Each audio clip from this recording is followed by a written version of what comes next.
Selamat datang di Narasi Anime Indonesia, tempatnya recap alur cerita anime, petualangan, aksi, dan percintaan. Petualangan penuh warna, cerita epik drama mendalam. Kami hadir untuk mengisahkan narasi anime Indonesia, suara jiwa dalam cerita.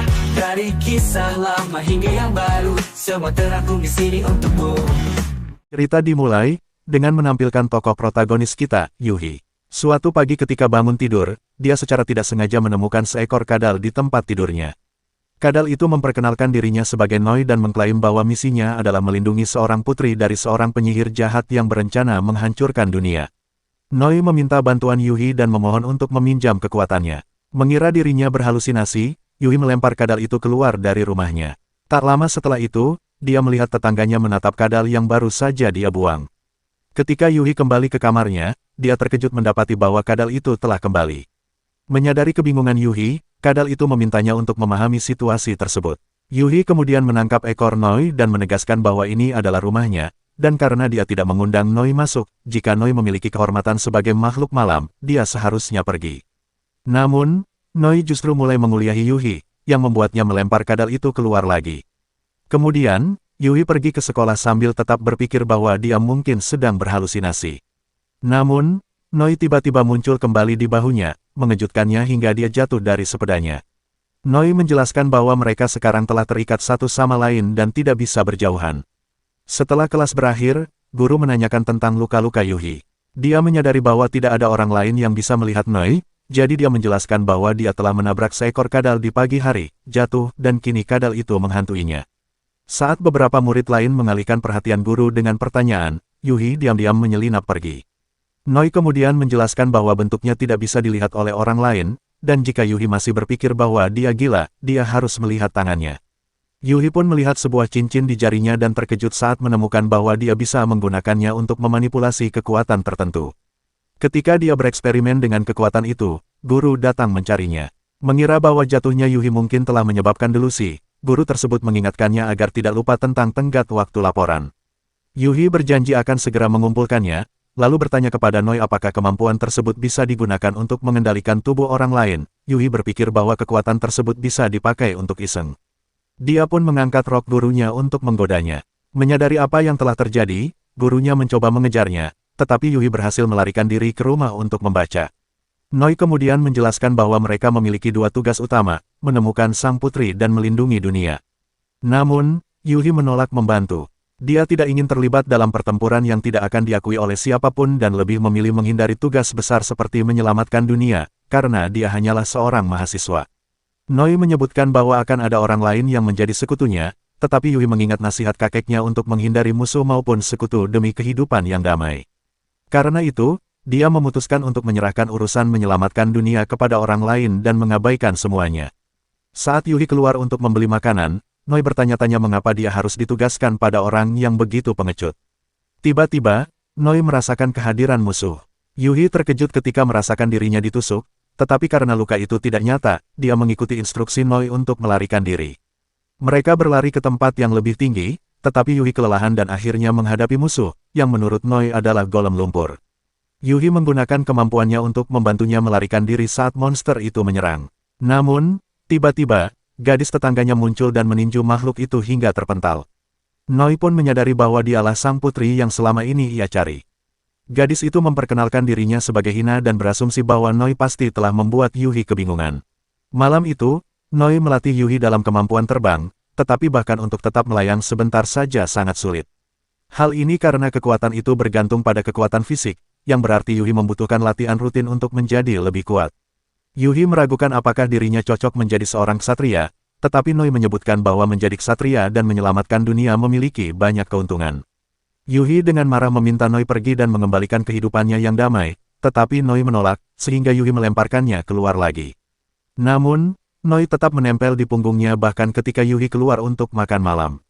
Tiba-tiba, Yuhi merasakan kembali kegelisahan yang sama seperti saat makhluk itu muncul sebelumnya. Dia kemudian mengingat kejadian sore itu, menyadari bahwa meskipun Hina adalah seorang putri, dia belum sepenuhnya bangkit dan bahkan tidak menyadari jati dirinya, sama seperti dirinya. Yuhi merasa seolah-olah dia pernah bertemu Hina sebelumnya. Pada saat itu, gurunya, Hisame, tiba-tiba berlari ke arahnya dan menabraknya. Ternyata, Hisame adalah kakak perempuan Hina, dan dia langsung menanyai Yuhi tentang apa yang telah dia lakukan terhadap adiknya. Hina kemudian menjelaskan bahwa dialah sang putri. Dan Yuhi adalah semacam ksatria, yang membuat Hisame curiga bahwa Yuhi telah menanamkan ide-ide aneh ke dalam kepala adiknya. Kemudian, Yuhi pergi keluar untuk makan malam dan terkejut saat menemukan Hina sedang berpartisipasi dalam lomba makan di sebuah warung mie. Keesokan harinya di sekolah, Yuhi kembali bertemu Hina secara tak terduga. Hina menariknya ke atap sekolah dan menunjuk ke sebuah palu raksasa di langit. Dia menjelaskan bahwa itu adalah Cookie Hammer, senjata yang diciptakan oleh penyihir jahat untuk menghancurkan dunia. Hina ingin meminjam kekuatan Yuhi. Tiba-tiba, dia naik ke pagar atap dan melompat, memaksa Yuhi untuk menangkapnya. Hina menyatakan bahwa Yuhi akan selalu melindunginya, dan sebagai balasannya, dia juga akan melindungi Yuhi. Dia kemudian mengungkapkan alasannya ingin menghancurkan palu tersebut, karena dia ingin menghancurkan dunia dengan tangannya sendiri. Entah bagaimana, Yuhi akhirnya setuju untuk melayani Hina dan memulai perjalanan bersamanya. Namun, tiba-tiba dia mendengar suara kakeknya yang mengingatkannya untuk tidak melupakan pelajaran tentang hidup dalam kesendirian. Saat Yuhi tersadar, dia mendapati wajah Noi tepat di depannya dan segera melemparkannya pergi. Dia kemudian pergi berlari untuk melatih stamina. Di taman, dia tanpa sengaja bertemu Hina lagi. Setelah hanya melakukan beberapa push-up, Yuhi sudah kehabisan napas, sehingga Hina menawarkan untuk membiarkannya naik ke punggungnya. Dengan mudah, dia melakukan ratusan push-up tanpa merasa lelah.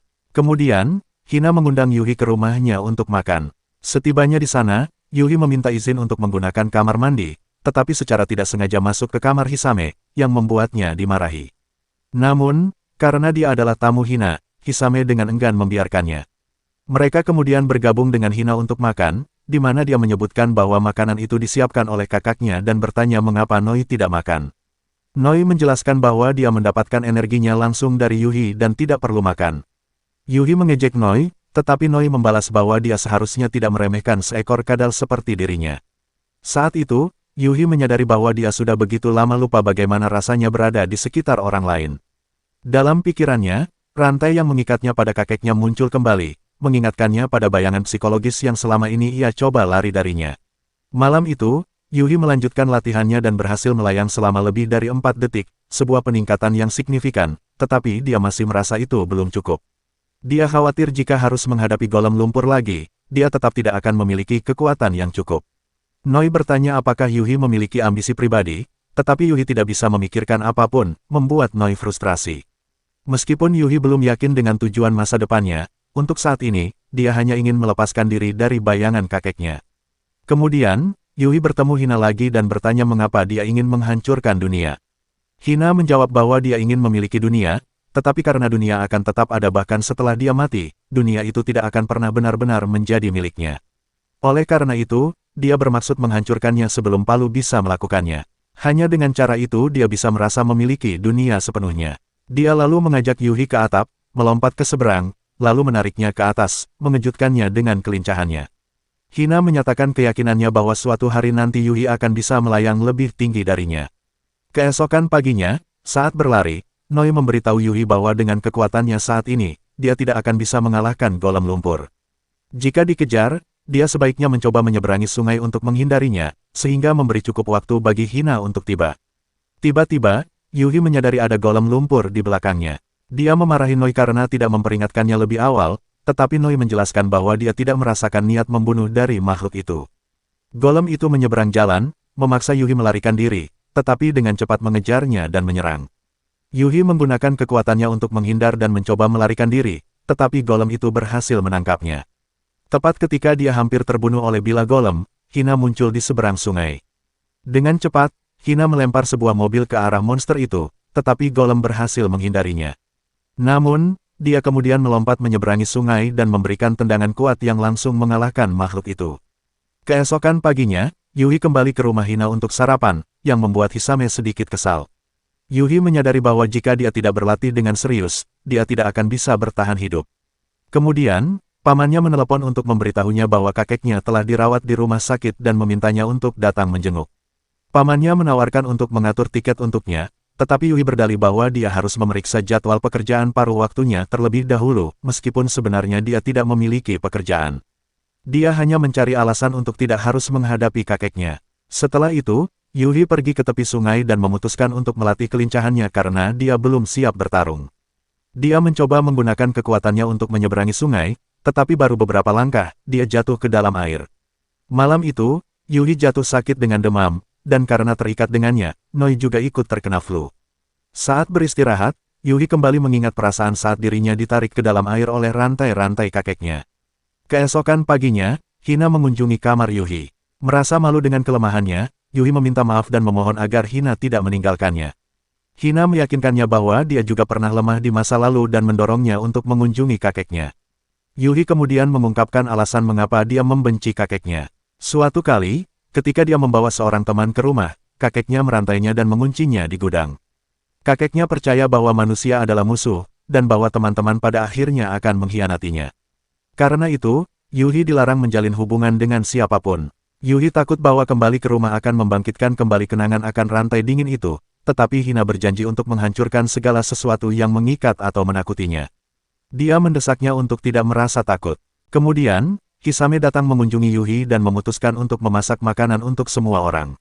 Setelah pulih, Yuhi kembali ke tepi sungai, bertekad untuk melompati sungai ke sisi lain. Meskipun Noi khawatir bahwa dia terlalu memaksakan diri, Yuhi hanya melompat mundur dan bersumpah bahwa suatu hari nanti dia akan menaklukkan palu raksasa itu. Keesokan harinya, Yuhi pulang ke rumah. Noi mengingatkannya bahwa dia bisa menyembuhkan penyakit kakeknya jika mau, tetapi Yuhi mengakui bahwa dia berharap kakeknya meninggal. Selama 10 tahun, kakeknya telah membesarkannya dengan 3 prinsip: musuh akan menusukmu dari depan, teman akan menusukmu dari belakang, dan manusia adalah sampah. Sesampainya di rumah, Noi bertanya mengapa Yuhi berada di ruang tamu. Yuhi menjelaskan bahwa sejak dia masuk perguruan tinggi, keluarga pamannya telah pindah untuk tinggal bersama kakeknya. Noi kemudian bertanya tentang orang tua Yuhi, tetapi sebelum Yuhi bisa menjawab, sepupunya datang dan mengundangnya untuk makan malam. Yuhi membawa Noi ke makam ayahnya dan menjelaskan bahwa ayahnya dulunya adalah seorang polisi yang tiba-tiba menghilang. Beberapa bulan kemudian, pihak berwenang menangkap seorang penyelundup yang mengaku telah membunuh dan mengubur seorang polisi di pegunungan. Polisi itu ternyata adalah ayah Yuhi. Dilanda kesedihan, ibunya juga menghilang. Sejak saat itu, kakeknya kehilangan kepercayaannya pada umat manusia dan memperingatkan Yuhi agar tidak mengikuti jejak ayahnya. Jika Yuhi berani membangkang, kakeknya akan merantainya dan mengurungnya selama 3 hari. Noi kemudian bertanya siapa yang sebenarnya Yuhi benci, apakah penjahat yang membunuh ayahnya, ibunya yang meninggalkannya, atau kakeknya yang telah menyiksanya. Yuhi menjawab bahwa yang ia benci adalah dunia itu sendiri, dunia yang telah menciptakan keadaan seperti ini. Noi memperingatkan bahwa kebencian semacam itu hanya akan membawa lebih banyak penderitaan. Dengan pahit, Yuhi mengakui bahwa dia sudah sangat menderita. Keesokan paginya, sepupu Yuhi membawanya menemui kakeknya. Setelah mereka ditinggalkan berdua, kakeknya mendekati Yuhi dan mengomentari betapa kuatnya dia telah menjadi. Yang mengejutkan Yuhi, kakeknya kemudian menundukkan kepala dan meminta maaf, mengakui bahwa dia telah salah memperlakukannya dan bahwa Yuhi mungkin tidak akan pernah bisa memaafkannya. Merasa kewalahan, Yuhi meledak dalam kemarahan, berteriak bahwa sekadar menundukkan kepala tidak bisa menghapus masa lalu. Dia keluar dengan marah, menuduh kakeknya hanya melampiaskan semua frustrasinya padanya. Saat berlari pergi, Yuhi tiba-tiba bertemu dengan golem lumpur. Noi segera menyuruhnya untuk melarikan diri ke atas gunung. Setelah beberapa waktu dikejar, Yuhi menyadari bahwa golem itu bergerak lambat, tetapi staminanya tidak terbatas, membuat pelarian menjadi sia-sia. Melawannya juga tidak ada gunanya, kekuatan Yuhi dibandingkan dengan golem itu seperti pedang kayu melawan tank. Tiba-tiba, golem itu menutup jarak dan menyerang, memaksa Yuhi untuk menghindar dengan panik sebelum akhirnya terjatuh ke dalam air. Dengan susah payah, ia merangkak kembali ke daratan. Kesadarannya mulai memudar, tetapi secara tak terduga, ia melihat Hina. Dalam keadaan setengah sadar, ia mengakui bahwa selama ini ia selalu mencoba melarikan diri dari rantai kakeknya, hanya untuk menyadari bahwa ia tidak bisa hidup tanpanya. Sekarang, ia mencari perintah dari Hina untuk menciptakan rantai baru bagi dirinya sendiri. Meskipun tahu itu hanyalah ilusi, dia merasa bahagia bisa melihat Hina sebelum mati. Namun, Hina justru memotivasinya, menjanjikan hadiah jika ia bertahan dan mendesaknya untuk bertindak. Mendadak, Yuhi sadar kembali dan percaya bahwa dia bisa menang. Dia mengambil sebuah batu, menginfusinya dengan kekuatannya, dan berhasil sedikit melukai golem. Meskipun hanya luka kecil, itu cukup untuk meyakinkannya bahwa selama dia bisa memberikan serangan, dia memiliki peluang untuk menang. Kini, Ia terpojok di tepi tebing tanpa pilihan lain. Yuhi melompat dan menggunakan kekuatannya untuk mengurangi dampak pendaratan, sehingga ia mendarat dengan selamat. Golem lumpur mengikutinya, tetapi Yuhi menggunakan kemampuannya untuk memaksanya jatuh dengan kepala lebih dulu ke tanah, menghancurkannya. Saat ia mulai merayakan kemenangannya, sepupunya menelepon, memberi tahu bahwa kakeknya dalam kondisi kritis. Yuhi sempat melihat kakeknya, tetapi segera pergi, berpikir bahwa 10 tahun penderitaan yang ia alami tidak bisa dihapus hanya dalam beberapa bulan perubahan. Ia percaya bahwa kakeknya tidak pernah mencintainya, tetapi Noi menyarankan bahwa meskipun caranya menyimpang, tindakan kakeknya mungkin masih berasal dari rasa sayang. Mengingat kembali momen-momen bahagia yang pernah ia bagikan dengan kakeknya ketika orang tuanya masih hidup, Yuhi merasakan secercah kasih sayang yang tersisa. Hal ini membuatnya meminta Noi untuk menyelamatkan kakeknya, yang akhirnya memperkuat kontrak mereka. Saat kembali ke kota, Yuhi bertemu Hina dalam alam bawah sadarnya, di mana Hina memutuskan untuk memberinya hadiah berupa ciuman. Namun, tepat sebelum itu terjadi, ia menghilang, meninggalkan Yuhi terbangun dan kecewa. Kemudian, saat berlari pagi bersama Hina, mereka berlatih bersama. Yuhi berhasil melakukan 50 push-up, yang meningkatkan kepercayaan dirinya untuk melawan golem lumpur dengan lebih efektif. Saat itu, seorang pria mendekat dan memperkenalkan dirinya sebagai Hajetsu, seorang sekutu keadilan. Seekor anjing bernama Ludo muncul, dan kelompok itu menyadari bahwa Hajetsu juga seorang ksatria. Hajetsu mengungkapkan bahwa ia telah mengamati mereka selama beberapa waktu, tetapi belum memiliki kesempatan untuk bertemu langsung. Ia kemudian berpamitan, berjanji untuk bertemu lagi. Di sekolah, Yuhi bertanya kepada Noi apakah ia mengenal Ludo, tetapi Noi mengakui bahwa ingatannya sebelum bertemu Yuhi masih samar. Sore harinya, Yuhi merenungkan kemungkinan kekuatan Hajetsu, mengasumsikan bahwa ia tidak terlalu kuat. Namun, dalam perjalanan pulang, ia melihat Hina tiba-tiba dirampok dompetnya oleh Hajetsu. Hina langsung menyerang, tetapi Hajetsu dengan mudah menghindar. Ludo menjelaskan bahwa Hajetsu adalah ahli bela diri tingkat tinggi, sehingga teknik biasa tidak akan efektif melawannya. Yuhi ingin membantu tetapi tidak bisa, jadi ia menggunakan Ludo sebagai alat tawar-menawar untuk menghentikan Hajetsu. Hajetsu berhenti sejenak, hanya untuk langsung ditendang oleh Hina. Namun, Hajetsu hanya tertawa, menjelaskan bahwa ia hanya ingin menguji kekuatan Hina dan memperingatkannya agar tidak hanya mengandalkan kekuatan fisik, karena itu tidak akan selalu efektif. Malam itu, Yuhi dan Hina kembali berbicara dalam mimpi, di mana akhirnya Yuhi menerima ciuman yang telah ia inginkan. Hal itu memperkuat tekadnya untuk menjadi sekutu yang dapat diandalkan bagi Hina. Keesokan paginya, saat berlari pagi, Hina tampak malu mengingat mimpi itu, sementara Yuhi merasa benar-benar bahagia. Kemudian, Yuhi dan Hina bertemu Hajetsu lagi di taman. Hina, yang masih kesal dengan kejadian sebelumnya, langsung menantang Hajetsu untuk duel. Sementara mereka bertarung, Yuhi bertanya kepada Ludo kapan terakhir kali ia bertemu Noi. Namun, Ludo menghindari pertanyaan itu dan malah menunjuk sesuatu yang lain. Yuhi tidak memiliki tatapan seseorang yang benar-benar ingin melindungi dunia. Hal ini menyebabkan perdebatan dan akhirnya perkelahian antara Yuhi dan Ludo. Setelah beberapa saat, semua orang kelelahan kecuali Hajetsu. Dengan santai, Hajetsu bertanya kepada Hina apakah dia membaca manga, mengungkapkan ketertarikannya untuk meminjam beberapa. Di rumah Hina, Hajetsu terkejut saat bertemu Hisame dan langsung jatuh cinta pada pandangan pertama. Namun, Hisame tetap tenang dan hanya menyuruh Hina masuk untuk sarapan. Setelah makan, Hajetsu meminjam beberapa manga untuk dibawa pulang. Sementara itu, Yuhi memutuskan untuk tidak mengungkapkan rencana mereka untuk menghancurkan dunia kepada Hajetsu. Hina tidak terlalu peduli karena baginya, yang penting hanya Yuhi sebagai sekutunya. Hal ini membuat Yuhi bahagia, melihat Hina sebagai sosok yang anggun seperti malaikat. Tiba-tiba, sebuah golem lumpur muncul di dekat pintu masuk toko dan mulai mengejar Yuhi. Meskipun sudah berusaha melarikan diri, golem itu terus mendekat dan menyerang.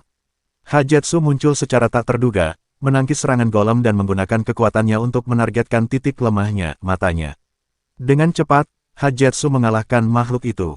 Yuhi menyadari bahwa Hajetsu cukup kuat dan bisa menjadi penghalang bagi rencana Hina. Sesaat, dia merasakan dorongan darah untuk bertarung, tetapi Hajetsu hanya menganggapnya sebagai rasa iri dan menawarkan untuk membantu melatih Yuhi jika diperlukan. Keesokan harinya, saat latihan, Hajetsu bertanya kepada Hina tentang Hisame. Ketika Hina menghindari menjawab, ia mencoba menyuapnya dengan kupon makan gratis. Dia juga menyarankan agar Yuhi mulai berlatih dengannya agar bisa menghadapi bahaya di masa depan. Di sekolah, Yuhi menemukan bahwa Hajetsu muncul dengan alasan membersihkan area sekolah sebagai pekerja serba bisa.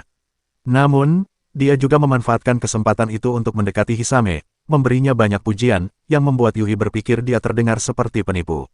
Setelah Hajetsu pergi, Hisame teringat bahwa adik laki-laki Hajetsu sebenarnya 1 tahun di atas mereka. Yuhi tahu bahwa Hajetsu memiliki seorang adik laki-laki, tetapi dia tidak bersekolah selama setahun. Penasaran, Yuhi bertanya kepada Hajetsu tentang hal itu. Hajetsu menjelaskan bahwa adiknya telah berada di luar negeri untuk beberapa waktu. Saat mengetahui Hisame juga tertarik dengan hal ini, Hajetsu segera berlari untuk berbicara langsung dengannya. Yuhi menyadari bahwa cara terbaik untuk menghadapi Hajetsu mungkin adalah dengan menggunakan Hisame sebagai umpan. Namun, Noi merasa kesal dengan sikap Yuhi dan mengkritiknya karena bertindak seperti anak kecil yang menghancurkan sesuatu hanya karena dia tidak menyukainya. Yuhi tidak membantah karena dia tahu itu benar. Ketika kembali ke rumah, Yuhi terkejut menemukan Hajetsu duduk dengan santai di rumahnya. Bahkan, Ludo mencoba menandai wilayahnya di rak buku Yuhi, memaksanya untuk turun tangan. Hajetsu kemudian mengusulkan agar mereka menonton anime bersama, dengan alasan bahwa itu akan memberi Yuhi lebih banyak topik untuk dibicarakan dengan Hina. Keesokan harinya, saat sarapan di rumah Hina, Yuhi dan Hajetsu secara tak terduga bertemu dengan ayah kakak beradik itu yang baru saja kembali dari perjalanan. Pada awalnya, sang ayah terkejut melihat dua pria asing di rumahnya, tetapi setelah mengetahui bahwa mereka adalah teman putrinya, dia menyambut mereka dengan hangat. Kemudian di hari itu, Hajetsu mengundang Yuhi untuk minum bersama, dengan alasan bahwa Hisame tidak akan ikut kecuali Yuhi juga datang. Meskipun Yuhi setuju, dia menegaskan bahwa dia tidak akan minum alkohol. Namun, pada akhirnya, Yuhi malah minum dengan penuh semangat meskipun awalnya menolak. Sesi minum mereka diam-diam diamati oleh ayah Hina dan Hisame, yang ingin melihat bagaimana putrinya menghadapi situasi tersebut. Selama pertemuan itu, Hisame berbagi cerita tentang bagaimana 3 tahun lalu dia dan ibunya pergi ke Prancis untuk mencari pengobatan bagi penyakit Hina. Setelah mengetahui bahwa Hina telah sembuh, Hisame kembali ke Jepang untuk menemui adiknya. Namun, begitu dia kembali, ayah mereka langsung meninggalkan Hina dalam asuhannya dan pergi mengejar mimpinya sebagai penulis novel. Sejak saat itu, ayah mereka hanya pulang beberapa kali dalam setahun, meskipun bukunya terjual dengan baik. Hisame mengakui bahwa dia tidak pernah membaca satupun karya ayahnya. Dia menganggap ayahnya sebagai seseorang yang tidak bertanggung jawab, sebuah pernyataan yang membuat ayah mereka tersentak karena dia kebetulan mendengarnya dari bar. Setelah malam panjang minum-minum, Yuhi menyadari bahwa Hisame dan Hajetsu terlalu mabuk untuk berjalan, jadi dia menelepon Hina untuk membantunya membawa mereka pulang. Ayah mereka mengikuti dari belakang. Hina kemudian bertanya apakah kakaknya membenci ayah mereka. Hisame menjelaskan bahwa itu bukan kebencian, tetapi lebih kepada ketidakmampuannya untuk menghormati seseorang yang terus mengembara tanpa arah meskipun sudah berumur. Hajetsu menimpali bahwa orang dewasa sering tersenyum untuk memberi harapan kepada anak-anak tentang masa depan mereka. Mendengar itu, Yuhi tiba-tiba teringat bagaimana ayah dan pamannya dulu selalu tersenyum. Keesokan paginya, Hajetsu terbangun setelah bermimpi tentang masa lalunya yang tidak menyenangkan dan bertekad untuk tidak ragu-ragu lagi di masa depan. Dia juga menyadari bahwa dia mungkin telah berlebihan dalam minum malam sebelumnya. Menjelang siang, Hina mengunjungi rumah Yuhi untuk menghabiskan waktu bersamanya. Saat itulah dia menemukan sesuatu yang mengejutkan. Yuhi menikmati membaca buku yang ditulis oleh ayah Hina, dan dia terkejut menyadari bahwa ayah Hina adalah penulis dari seri favoritnya. Tiba-tiba, Hisame menelepon dan meminta Yuhi untuk membawa Hina pergi hingga malam agar dia bisa menyiapkan kejutan. Mengira itu seperti kencan yang didukung oleh keluarganya, Yuhi bertanya kepada Hina kemana dia ingin pergi. Karena Hina lapar, Yuhi memutuskan untuk membawanya makan. Mereka pergi ke restoran keluarga, di mana Hina memesan makanan lalu pergi ke kamar mandi. Saat menunggu, Yuhi terkejut menemukan ayah Hina berdiri di belakangnya. Setelah bertukar sedikit informasi, ayah Hina bertanya apakah Yuhi menyukai Hina.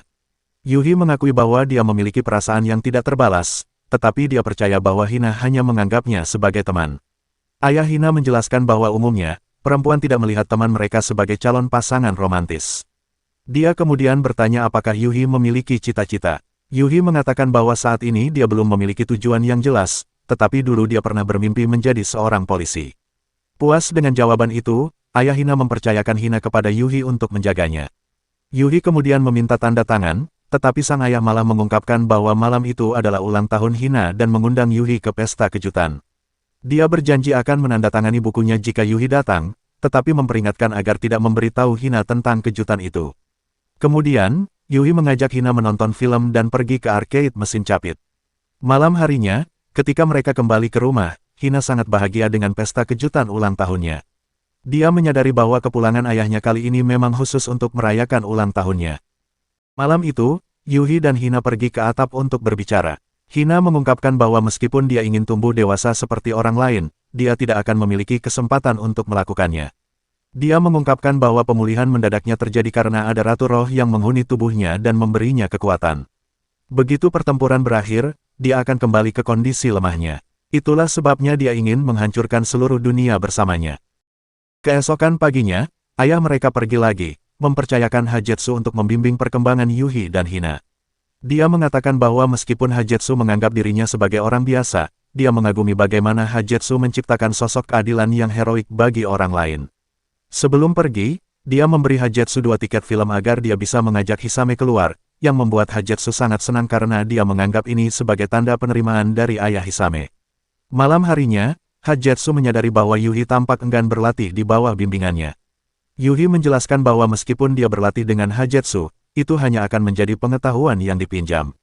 Dia ingin menemukan caranya sendiri untuk mengendalikan kemampuannya. Hajetsu kemudian mengajak Yuhi untuk minum. Dalam perjalanan pulang, Hajetsu bertanya apakah Yuhi sudah memikirkan nama untuk tekniknya, tetapi Yuhi belum terlalu memikirkannya. Hajetsu mengungkapkan keinginannya untuk memiliki kemampuan melarikan diri seperti Yuhi, mengakui bahwa dia memahami batas dirinya. Meskipun ia menjunjung tinggi keadilan, dia bukan tipe orang yang akan dengan gegabah mengorbankan dirinya demi menyelamatkan orang lain. Sejak kecil, ayahnya mengajarkan untuk mengutamakan keadilan, dan Hajetsu dengan naif mempercayai klaim ayahnya bahwa dengan cukup latihan, dia bahkan bisa belajar terbang. Namun, pada akhirnya, dia menyadari betapa bodohnya keyakinan itu. Yuhi menyadari bahwa bagi Hajetsu, bisa terbang berarti mampu mencapai apapun, tetapi setidaknya dia memahami perbedaan antara apa yang mungkin dan tidak mungkin dilakukan. Karena itu, dia berkomitmen untuk melakukan yang terbaik kapanpun dia bisa. Keesokan harinya, Yuhi merenungkan kata-kata Hajetsu, terutama ketika dia bertanya apakah usaha Yuhi untuk mendukung Hina benar-benar yang terbaik yang bisa dia lakukan. Hal ini mendorong Yuhi untuk mencari Hajetsu dan meminta pelatihan, menyatakan keinginannya untuk menjadi sedikit lebih kuat agar bisa mendukung Hina dengan lebih baik. Yuhi juga bertanya kepada Hajetsu mengapa dia menyerah menjadi pahlawan keadilan. Hajetsu menjawab bahwa itu karena dia tidak bisa terbang. Namun, Yuhi tahu alasan sebenarnya pasti lebih dari sekadar hal sepele itu. Hajetsu kemudian berbagi cerita tentang seekor anjing yang pernah dia anggap sebagai keluarga. Suatu hari, saat sedang berjalan-jalan, Hajetsu melihat seorang anak berlari ke jalan dan hampir tertabrak mobil. Saat dia ragu untuk bertindak, anjing itu tidak ragu sedikit pun dan langsung berlari menyelamatkan anak itu, tetapi akhirnya mengorbankan nyawanya sendiri. Hajetsu menyalahkan dirinya sendiri karena keraguannya dan percaya bahwa dia tidak pantas menjadi seorang pahlawan. Hajetsu juga mengakui bahwa dia menyadari Yuhi dan Hina sedang merencanakan sesuatu yang bisa membuat mereka menjadi musuhnya. Meskipun dia tidak ingin tahu lebih jauh, dia mendorong Yuhi untuk menjadi lebih kuat agar bisa menjadi pahlawan bagi Hina. Ludo menambahkan bahwa jika Yuhi bisa mengalahkan Hajetsu, dia akan mengungkapkan informasi tentang masa lalu Noi. Tak lama setelah itu, mereka merasakan kehadiran golem lumpur dan menduga makhluk itu sedang menunggu mereka. Mereka memutuskan untuk menyelidikinya, dengan Hina bergabung di tengah perjalanan. Saat mereka menemukan golem, ia langsung menyerang tetapi dengan mudah dilemparkan oleh Hajetsu. Hina melanjutkan serangannya dengan tendangan kuat, tetapi golem berhasil menangkisnya sebelum melarikan diri. Yuhi kemudian menyarankan agar mereka berpencar untuk mencarinya dan memilih berpasangan dengan Hajetsu. Dia menjelaskan bahwa selama ini golem selalu menargetkannya, bukan Hina, dan yang satu ini bahkan melarikan diri saat melihat Hina. Itu menunjukkan bahwa golem kemungkinan besar akan mengejarnya lagi. Meskipun Yuhi mengakui bahwa dirinya lemah dan takut bisa membahayakan kelompoknya, Hajetsu meyakinkannya bahwa menyadari keterbatasan diri adalah langkah pertama untuk menjadi lebih kuat. Hajetsu berbagi bahwa dia sering bermimpi melihat dirinya sendiri berdiri sebagai penghalang di jalan Yuhi, sebuah tanda dari instingnya bahwa suatu hari nanti Yuhi akan melampaui dirinya. Karena itu, Hajetsu bertekad untuk melatih Yuhi dengan keras mulai saat itu. Saat pencarian berlangsung, golem kembali menargetkan Yuhi. Meskipun Yuhi berhasil menghindari serangannya, golem mulai bergerak secara lincah untuk menghindari serangan Hajetsu. Ketika Yuhi tersandung, golem melihat kesempatan dan menerjangnya. Namun, Hajetsu segera bertindak, mendorong Yuhi keluar dari bahaya tetapi menerima pukulan telak sebagai gantinya. Tubuhnya terlempar menuruni bukit, meninggalkannya dalam kondisi kritis. Sebelum menghilang, Hajetsu mempercayakan permintaan terakhirnya kepada Ludo dan mengucapkan beberapa kata kepada Yuhi, membuatnya terkejut. Beberapa saat kemudian, Hina tiba dan menghancurkan golem dengan satu pukulan, menyebabkan sebagian gunung runtuh. Insiden itu disiarkan di berita, bersama dengan pengumuman tentang kematian Hajetsu. Dalam beberapa hari berikutnya, Hina melemparkan dirinya ke dalam latihan intensif, sering kali menyebut nama Hajetsu. Sementara itu, Hisame mengunjungi Yuhi untuk berbicara. Dia mengakui bahwa mungkin dia memiliki perasaan untuk Hajetsu karena dia hampir menangis saat mendengar kabar kematiannya. Menyadari bahwa Yuhi juga sedang berduka, Hisame menawarkan sebuah pelukan untuk menghiburnya. Yuhi menerima pelukan Hisame, tetapi tidak bisa menahan diri untuk meraba-raba, yang membuat Hisame langsung mendorongnya menjauh. Meski begitu, mereka akhirnya tertawa bersama.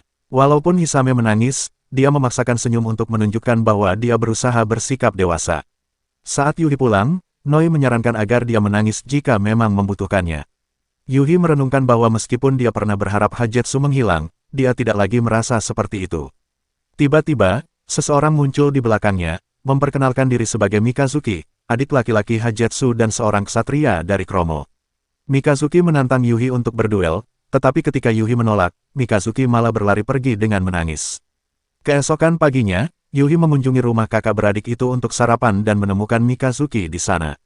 Dia datang untuk mengembalikan manga yang pernah dipinjam Hajetsu dan bahkan memakan porsi makanan yang telah Hisame siapkan untuk Yuhi.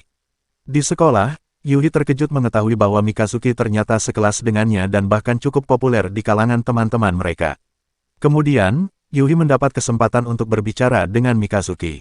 Meskipun Hajetsu telah meninggal, Mikazuki tampaknya tidak terlalu berduka. Dia meyakinkan Yuhi bahwa kematian Hajetsu bukanlah kesalahannya, dengan alasan bahwa Hajetsu hanyalah manusia biasa. Mikazuki mendesak Yuhi untuk tidak larut dalam kesedihan karena misi mereka untuk melindungi sang putri dan dunia masih berlanjut. Dia lalu mengundang Yuhi untuk bermain tangkap bola, yang ternyata hanya alasan untuk berlatih bertarung.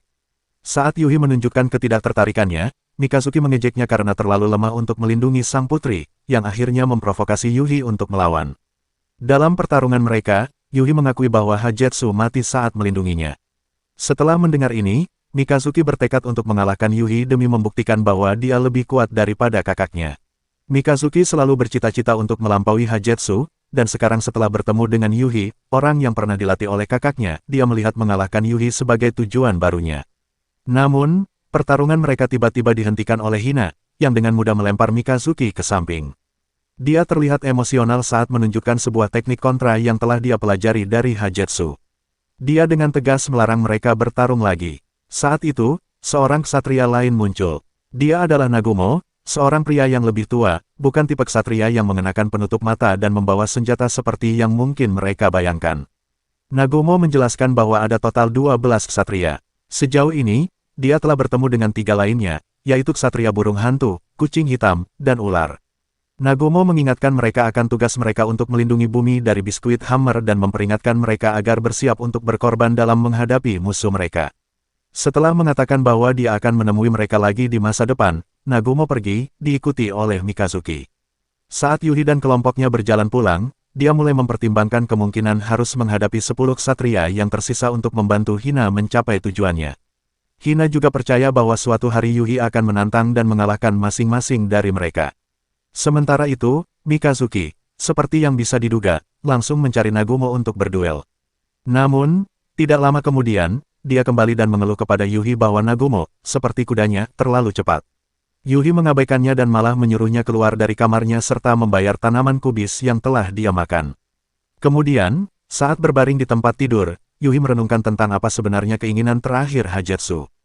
Keesokan paginya, Yuhi melihat 2 golem lumpur di pegunungan. Tidak dapat menghadapinya sendirian, dia menghubungi Nagumo, yang menyarankan agar kelompok mereka fokus menghadapi 1 golem pada satu waktu, karena menghadapi mereka sendirian terlalu berisiko. Yuhi teringat nasihat Noi sebelumnya bahwa para ksatria harus bekerja sama. Sementara itu, Nagumo kembali bertemu dengan Mikazuki. Mikazuki mengakui bahwa golem mungkin cukup kuat, tetapi dia tetap bersikeras ingin menantang Nagumo terlebih dahulu. Hina dengan cepat mengalahkan salah satu golem, tetapi terkejut dengan kelemahannya. Dia berasumsi bahwa yang lain sudah mengalahkan golem gunung, namun tidak menyadari bahwa golem yang dia kalahkan sebenarnya belum sepenuhnya hancur. Sementara itu, Nagumo memberikan Mikazuki pukulan telak, menegaskan bahwa Mikazuki masih jauh dari level Hajetsu. Tersinggung oleh pernyataan itu, Mikazuki bangkit kembali untuk melanjutkan pertarungan. Di tempat lain, Yuhi menemukan golem kedua. Namun, golem tersebut tampak tidak tertarik untuk bertarung, sehingga Yuhi memutuskan untuk menghadapinya sendiri. Namun, Noi menyadari bahwa kondisi mental Yuhi sedang tidak stabil. Saat Yuhi mengingat kematian Hajetsu, dia kehilangan keseimbangan dan hampir terkena serangan. Beruntung, dia diselamatkan oleh seorang gadis yang ternyata adalah Yako, ksatria ular. Baik Yuhi maupun Yako menyadari bahwa golem itu sebenarnya melarikan diri dan tidak berniat bertarung. Setelah kembali ke rumah, Yuhi merasa terguncang.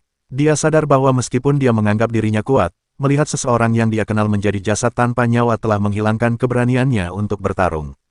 Tak lama setelah itu, Yako mengunjungi Yuhi, memperkenalkan dirinya serta ular pendampingnya.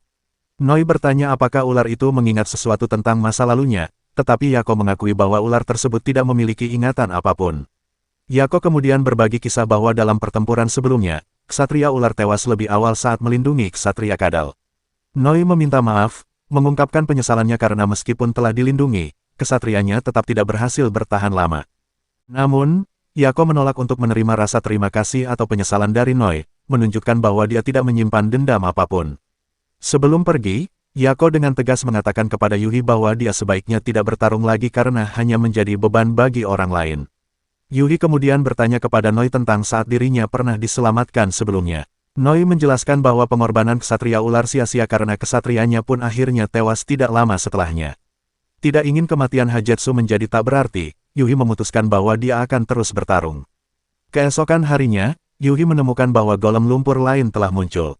Meskipun Noi menyarankannya untuk mundur dan membiarkan Yako serta Nagumo yang menangani situasi, Yuhi tetap bersikeras mencari golem itu untuk bertarung. Di sisi lain, Hina bertemu dengan golem lumpur yang melarikan diri sehari sebelumnya, sementara Nagumo menemukan Mikazuki kembali membuat masalah. Nagumo berpikir satu-satunya cara agar Mikazuki benar-benar belajar adalah dengan mematahkan tangan dan kakinya. Yako, yang melihat tindakan gegabah Yuhi, menjatuhkannya agar dia tidak ikut campur. Dia kemudian menghadapi golem lumpur yang gagal dihancurkan oleh Hina kemarin. Sementara itu, Yuhi mulai menyadari bahwa dirinya masih lemah dan tidak berguna. Namun, dia tidak ingin terus bergantung pada orang lain untuk membantunya. Dia ingin menjadi pahlawan dan bertarung. Dia juga tahu bahwa Noi pasti merasa bersalah karena harus mengandalkan Su dan Ludo untuk perlindungan akibat ketidakmampuannya sendiri. Noi pernah membantu Yuhi menyelamatkan kakeknya, jadi kini Yuhi menganggapnya sebagai teman dekat dan ingin bertarung bersama. Dengan tekad yang baru, Yuhi menyerang golem lumpur dan berhasil mengalahkannya. Kekuatan Yuhi meningkat secara drastis. Yuhi melemparkan golem itu jauh, sementara pada saat yang sama, Nagumo menggunakan kemampuannya untuk menahan Mikazuki dan menendangnya. Namun, Mikazuki menggunakan kekuatannya sendiri untuk menciptakan pecahan seperti bantalan, memantul dan menyerang Nagumo. Yuhi, yang terkejut, ternyata mampu menggunakan teknik bertarung milik Hajetsu dan berhasil memukul balik golem. Dia kemudian membantingnya ke tanah, membuat Noi dan Yako terkejut. Namun, golem yang sebelumnya melarikan diri kembali, menyerap sisa golem lumpur lainnya dan menjadi lebih kuat. Hina segera menyerangnya dan menendang kepala golem tersebut, tetapi serangannya tidak berpengaruh. Dia kemudian mengerahkan seluruh kekuatannya dan memberikan pukulan dahsyat yang menghempaskan golem itu jauh. Yuhi menyadari bahwa Hajetsu telah menggunakan permohonannya untuk mewariskan semua teknik bertarungnya kepadanya. Diliputi emosi, Yuhi menangis. Yako berkomentar bahwa jika bukan karena Yuhi, dia mungkin dalam bahaya. Malam itu, Yuhi bermimpi tentang langitnya sendiri, dan Hina muncul, mengatakan bahwa dia ingin memberinya hadiah karena telah menjadi lebih kuat. Namun, Yuhi merasa bahwa dia tidak pantas menerimanya karena pertumbuhannya bukan hasil usahanya sendiri. Dia merasa dirinya tidak layak menerima hadiah itu. Tapi saat dia bangun, dia menyadari bahwa dia telah membuat pilihan yang salah. Dalam perjalanan ke sekolah, Yuhi bertemu dengan Nagumo, yang menyarankannya untuk menerima tantangan Mikazuki jika terjadi, agar Mikazuki tidak menimbulkan masalah di kemudian hari. Nagumo juga menyebutkan bahwa Yako ingin berterima kasih kepada Yuhi karena telah menyelamatkannya dan berpikir untuk meminta nomor teleponnya. Namun, Yuhi merasa dia tidak perlu diberi ucapan terima kasih. Di sekolah, Mikazuki mendekati Yuhi dan menantangnya untuk bertarung. Yuhi menolak, mengingat peringatan Hina bahwa para ksatria tidak boleh bertarung satu sama lain. Selain itu, dia percaya bahwa teknik Hajetsu tidak terkalahkan dan tidak merasa perlu untuk mengujinya. Ketika Yuhi pulang, Yako menelepon untuk berterima kasih kepadanya dan mengundangnya keluar pada malam itu. Yuhi setuju, tetapi tiba-tiba Mikazuki menyela, mengatakan bahwa dia telah menyanderai Yako dan menuntut Yuhi untuk menemuinya dalam sebuah duel. Dengan enggan, Yuhi menyetujui pertemuan tersebut. Namun, saat tiba di lokasi, dia menemukan bahwa Yako baik-baik saja.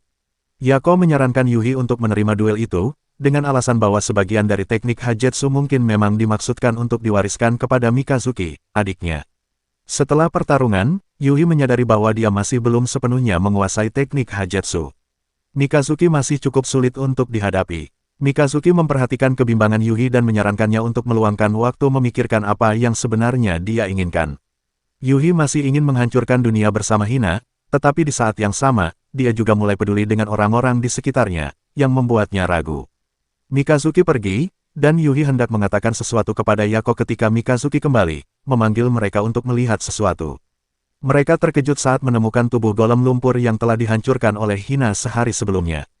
Tiba-tiba, seseorang muncul dari dalam mulut golem, mengungkapkan bahwa pertempuran mereka ke depan akan menjadi jauh lebih sulit. Noi langsung mengenali sosok itu sebagai penyihir jahat yang seharusnya mereka lawan. Keesokan paginya, Yuhi terkejut menemukan Hina dan Nagumo di kamarnya. Mereka datang untuk memperkenalkannya kepada ksatria kucing hitam, yang kemudian masuk dan memperkenalkan dirinya sebagai Hayu. Kelompok itu pergi makan bersama, dan Yuhi memberitahu Nagumo tentang monster gabungan yang masih hidup serta pertemuan mereka dengan penyihir.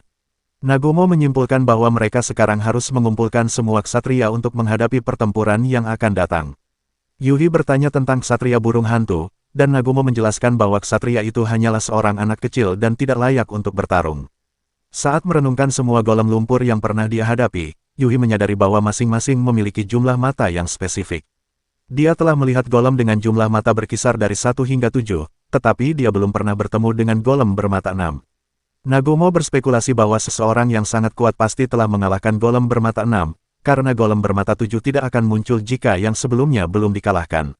Dalam perjalanan pulang, Yuhi merenungkan bahwa teknik Hajutsu akan sia-sia jika dia tidak berusaha untuk terus berkembang. Kemudian, secara tak terduga, Yako muncul di rumah Yuhi untuk memasak untuknya. Hina juga mampir, jadi Yako mengundangnya untuk tetap tinggal dan makan malam bersama.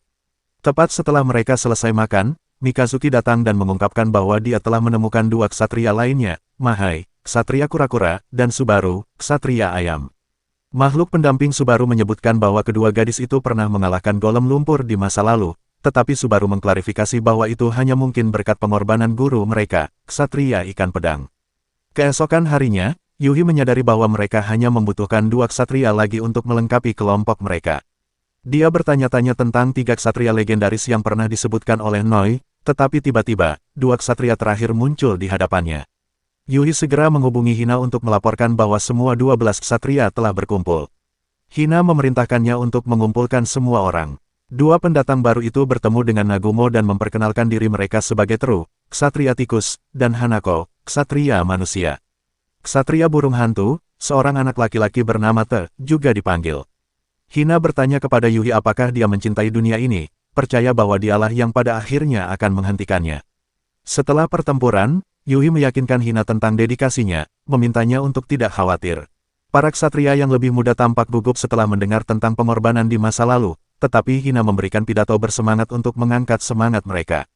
Keesokan harinya, Yako membawa beberapa film ke rumah Yuhi, mengejutkannya karena dia tidak menyangka Yako menyukai film semacam itu. Dia menyebutkan hobi cosplay tetapi Yako langsung memotong pembicaraan dan pergi.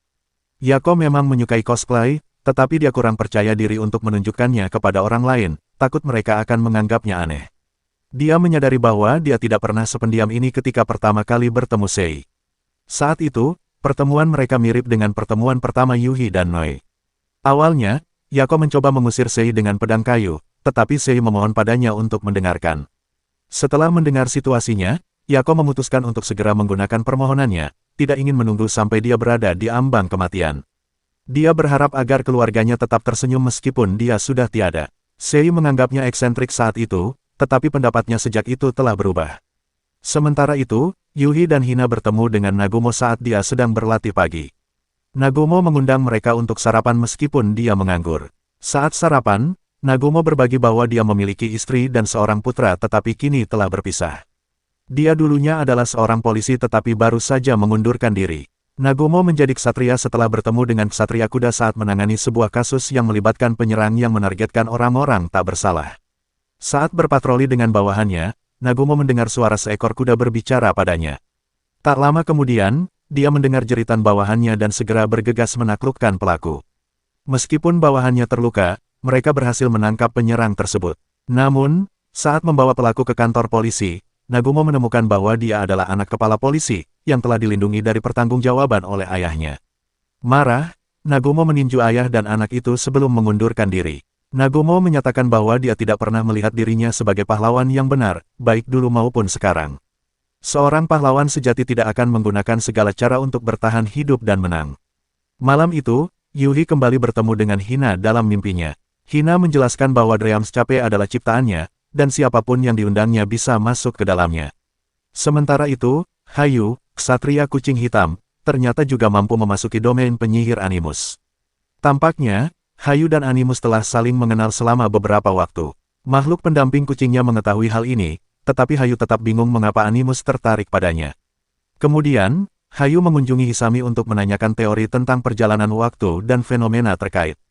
Meskipun konsep-konsep semacam itu dianggap mustahil di zaman mereka, Hayu bertemu dengan Animus dalam perjalanannya pulang.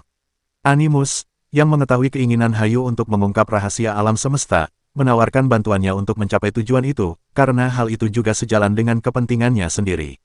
Animus mencoba membujuk Hayu agar meninggalkan para ksatria dan bergabung dengannya. Namun, Mahai dan Subaru tiba tepat waktu dan mengusir Animus. Setelah kembali, Hayu memperkirakan bahwa Animus akan mencarinya lagi. Ketika mereka bertemu sekali lagi, Hayu langsung bertanya apakah Animus berasal dari masa depan. Animus tidak menyangkalnya dan mengungkapkan bahwa dia telah menghancurkan dunia masa depan dan sekarang ingin kembali ke masa lalu untuk menyaksikan asal-usul keberadaan. Dihadapkan pada pengungkapan ini, Hayu mengambil keputusan. Menggunakan kekuatannya, dia menciptakan golem lumpurnya sendiri, menyatakan niatnya untuk menggunakan kekuatannya demi membawa kebahagiaan bagi umat manusia dan memadamkan keinginan Animus yang sia-sia.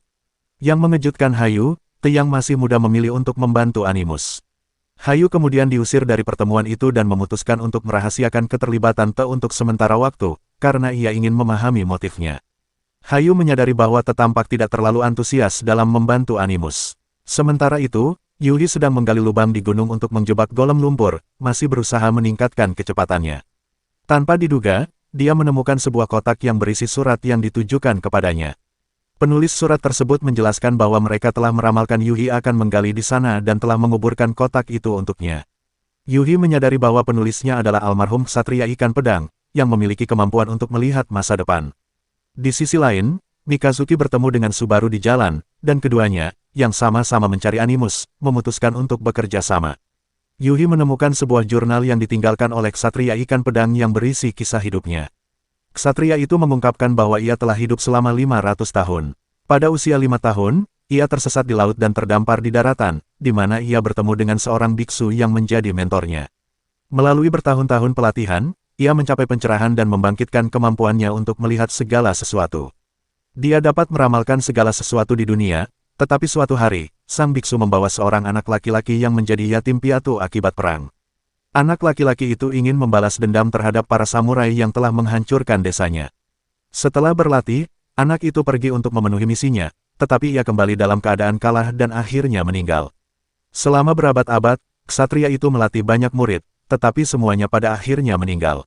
Dari pengalaman ini, ia belajar bahwa dirinya bukanlah dewa, melainkan hanya manusia biasa. Suatu hari, ia bertemu dengan Mahai dan Subaru. Subaru menangis karena Mahai telah memakan camilannya. Ksatria itu menengahi konflik mereka dengan berjanji akan membelikan Mahai camilan pengganti jika ia membersihkan taman. Keduanya akhirnya berdamai, dan ksatria itu meramalkan bahwa mereka akan menjadi murid terakhirnya. Saat kekuatannya mulai melemah, ia bertemu dengan ikan pedang yang memberinya gelar ksatria. Ksatria itu mengatakan kepada ikan pedang bahwa hal itu sangat disayangkan. Mereka bertemu ketika sang ksatria berada dalam kondisi terlemahnya, mengejutkan ikan pedang dengan pengungkapan bahwa ia hanya memiliki waktu 1 bulan untuk hidup. Dengan tekad yang kuat, ikan pedang bertekad untuk membantu sang ksatria meninggalkan sebanyak mungkin warisan bagi para ksatria lainnya. Dalam waktu yang tersisa, sang ksatria melatih Mahai dan Subaru dalam pertempuran, mengajari mereka untuk berfungsi sebagai duo yang tak terkalahkan, satu bertindak sebagai perisai dan yang lainnya sebagai tombak. Menjelang akhir hidupnya, ia mengakui bahwa meskipun telah hidup selama 500 tahun, ia tetap takut akan kematian. Saat Yuhi mendekati akhir jurnal, ia berhenti membaca, sudah mengetahui bagaimana kisah itu akan berakhir. Sang ksatria meninggalkan satu pesan terakhir untuk Yuhi, agar ia menjaga sang putri dengan baik. Pada saat yang sama, Subaru menceritakan kepada Mikazuki tentang pertempuran antara kelompoknya dan golem lumpur bermata 6. Suatu hari, guru mereka mulai bertingkah aneh. Ia memberitahu mereka tentang niat membunuh yang dimiliki oleh para golem lumpur dan membawa kedua gadis itu ke atas gunung. Ia tahu bahwa dirinya akan mati, tetapi dua anak itu akan tetap selamat. Ia berencana menggunakan hidupnya untuk mengajarkan mereka cara bertarung. Namun, rencananya tidak berjalan seperti yang diharapkan. Ketika golem lumpur menemukan mereka dan menyerang, meskipun sang guru menggunakan sihir untuk melindungi mereka, duri makhluk itu menembus tubuhnya. Ia mendesak kedua gadis itu untuk mencari cara melawan, mendorong Mahai untuk menarik Subaru menjauh dan menyusun strategi. Sementara itu, ikan pedang mengamati bahwa pelajaran sang guru memiliki kekurangan. Alih-alih mengajarkan tentang kematian, ia seharusnya menekankan kehendak untuk bertarung dan tekad untuk bertahan hidup hingga akhir, agar dapat hidup tanpa penyesalan. Karena tidak ada pilihan lain, ikan pedang berteleportasi untuk membantu kedua gadis itu. Ia menyerang kepala golem lumpur dan menyuruh mereka menyelesaikannya. Keduanya bekerja sama, menciptakan perisai kokoh yang menangkis serangan duri golem. Mereka kemudian mengubah perisai itu menjadi senjata dan menghancurkan golem lumpur. Setelahnya, sang guru mengingatkan mereka untuk saling melengkapi kekurangan satu sama lain dan bekerja sama dengan harmonis. Ia juga berpesan bahwa jika mereka pernah bertemu dengan Animus, mereka harus mengatakan bahwa bahkan dengan pengetahuan maha luas seperti yang dimiliki Animus, baik Animus maupun sang guru tetap hanyalah manusia biasa, bukan dewa. Kedua gadis itu ingin mencari bantuan, tetapi sang guru mengungkapkan kepada ikan pedang bahwa keinginannya adalah agar mereka bisa melampaui dirinya dan terus maju ke depan. Ia kemudian meninggal, bergabung dengan murid-muridnya yang telah pergi sebelumnya, menunggu kedua gadis itu di sisi lain. Subaru sangat sedih karena tidak ada yang tahu dari mana asal gurunya. Orang-orang bertindak seolah-olah ia tidak pernah ada, meskipun kebenarannya berbeda. Mikazuki mengagumi sang guru dan menyesali kenyataan bahwa ia tidak sempat bertemu dengannya lebih awal. Beberapa hari kemudian, Yuhi dan Hina melatih Hanako dan Teru. Noi menyarankan bahwa alih-alih berfokus pada teknik menyerang, mereka sebaiknya berlatih menghindar untuk meningkatkan peluang bertahan hidup. Hina setuju dan memutuskan agar keduanya berlatih menghindari serangannya. Di tengah latihan, Mikazuki tiba-tiba menelepon dan membujuk Yuhi untuk memimpin kelompok dalam perjalanan perkemahan musim panas. Hina tampak tertarik, sehingga kelompok itu segera berangkat ke pantai. Hayu dan Nagumo pergi memancing, sementara Tayou, Yuhi, dan Hanako tetap di tepi pantai karena tidak ada dari mereka yang bisa berenang. Para perenang mengajak mereka masuk ke air, tetapi trio itu menolak, sampai Hina memanggil, dan Yuhi langsung berlari menghampirinya. Malam itu, Mikazuki menyarankan agar para pria menikmati beberapa botol bir, tetapi Tayou memilih untuk bermain video game. Dua pria yang lebih tua pergi ke sauna, sementara Taru, yang masih di bawah umur, hanya minum air. Mikazuki bertanya apakah Teru berpacaran dengan Hanako, tetapi Teru menjawab bahwa mereka hanya teman masa kecil. Namun, tikus Teru berkomentar bahwa mereka begitu dekat hingga Hanako bahkan sering memanjat jendelanya untuk berkunjung. Noi menambahkan bahwa Hina juga sering memanjat ke kamar Yuhi, yang membuat Mikazuki cemburu dan pergi dengan kesal, berseru, "Seseorang tolong selamatkan gagak ini." Sementara itu, Yuhi berjalan-jalan sebelum tidur, sedangkan Mikazuki bertemu Subaru, yang menasihatinya untuk menjalani hidup dengan lebih serius. Saat berjalan di sepanjang pantai, Yuhi melihat Hina kembali dari laut. Hina telah bereksperimen dengan kekuatannya dengan cara baru untuk mengeksplorasi potensinya lebih lanjut. Yako, yang kebetulan lewat, mendengar Hina mengatakan bahwa ia berniat menghancurkan dunia ini. Namun, Yako memutuskan untuk menyimpan hal itu sendiri untuk saat ini, karena ia memiliki perasaan terhadap Yuhi dan ingin memahami situasi dengan lebih baik. Keesokan paginya, keberadaan golem lumpur terdeteksi. Kelompok itu naik ke gunung dan segera bertemu makhluk bermata 7 yang pernah mereka hadapi sebelumnya. Tiba-tiba, Animus muncul, menangkap Yuhi dan Hina, lalu membawa mereka ke laut. Mikazuki segera mengejar mereka, meninggalkan Nagumo untuk memimpin yang lain dalam melawan monster itu. Animus mengklaim bahwa ia datang hanya untuk berbicara dengan Yuhi dan Hina, tanpa maksud mencelakai mereka.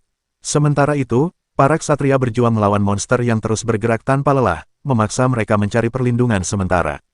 Hayu ingin mencari cara untuk menyentuh monster itu, karena ia sudah memiliki rencana dalam pikirannya. Kelompok itu segera berusaha mengalihkan perhatian makhluk itu agar Hayu mendapat celah untuk menyerang. Namun, mereka tidak yakin apakah bisa mengalahkan monster itu sepenuhnya tanpa mempertaruhkan nyawa mereka. Di tempat lain, Animus mengungkapkan kepada Yuhi bahwa jiwa yang merasuki Hina sebenarnya adalah Ana, adik perempuannya. Namun, Ana bukanlah saudara kandung dalam arti biasa, ia diciptakan dari kelebihan kekuatan Animus. Yang membingungkan Animus adalah mengapa Ana merancang permainan ini hanya untuk mengganggunya. Saat itulah Yuhi akhirnya memahami mengapa Palu tidak langsung menghancurkan dunia. Ternyata, Animus juga terikat oleh aturan yang telah Ana tetapkan. Namun, Hina tidak memahami kata-katanya. Tanpa ragu, ia maju menyerang dan melayangkan pukulan kuat ke laut, membuat air menyembur kemana-mana. Serangan itu menarik perhatian monster bermata tujuh, memberi kesempatan bagi Hayu untuk mendekat. Ia berhasil mengekstrak sebagian inti makhluk itu, tetapi monster tersebut dengan cepat berbalik untuk menyerang Yako. Nagomo segera memperkuat pedang kayu Yako agar ia bisa bertahan. Saat itu, Hayu menyadari bahwa golem tanah yang ia ciptakan sebelumnya telah dikonsumsi oleh monster itu, sehingga ia tidak bisa sepenuhnya memulihkannya.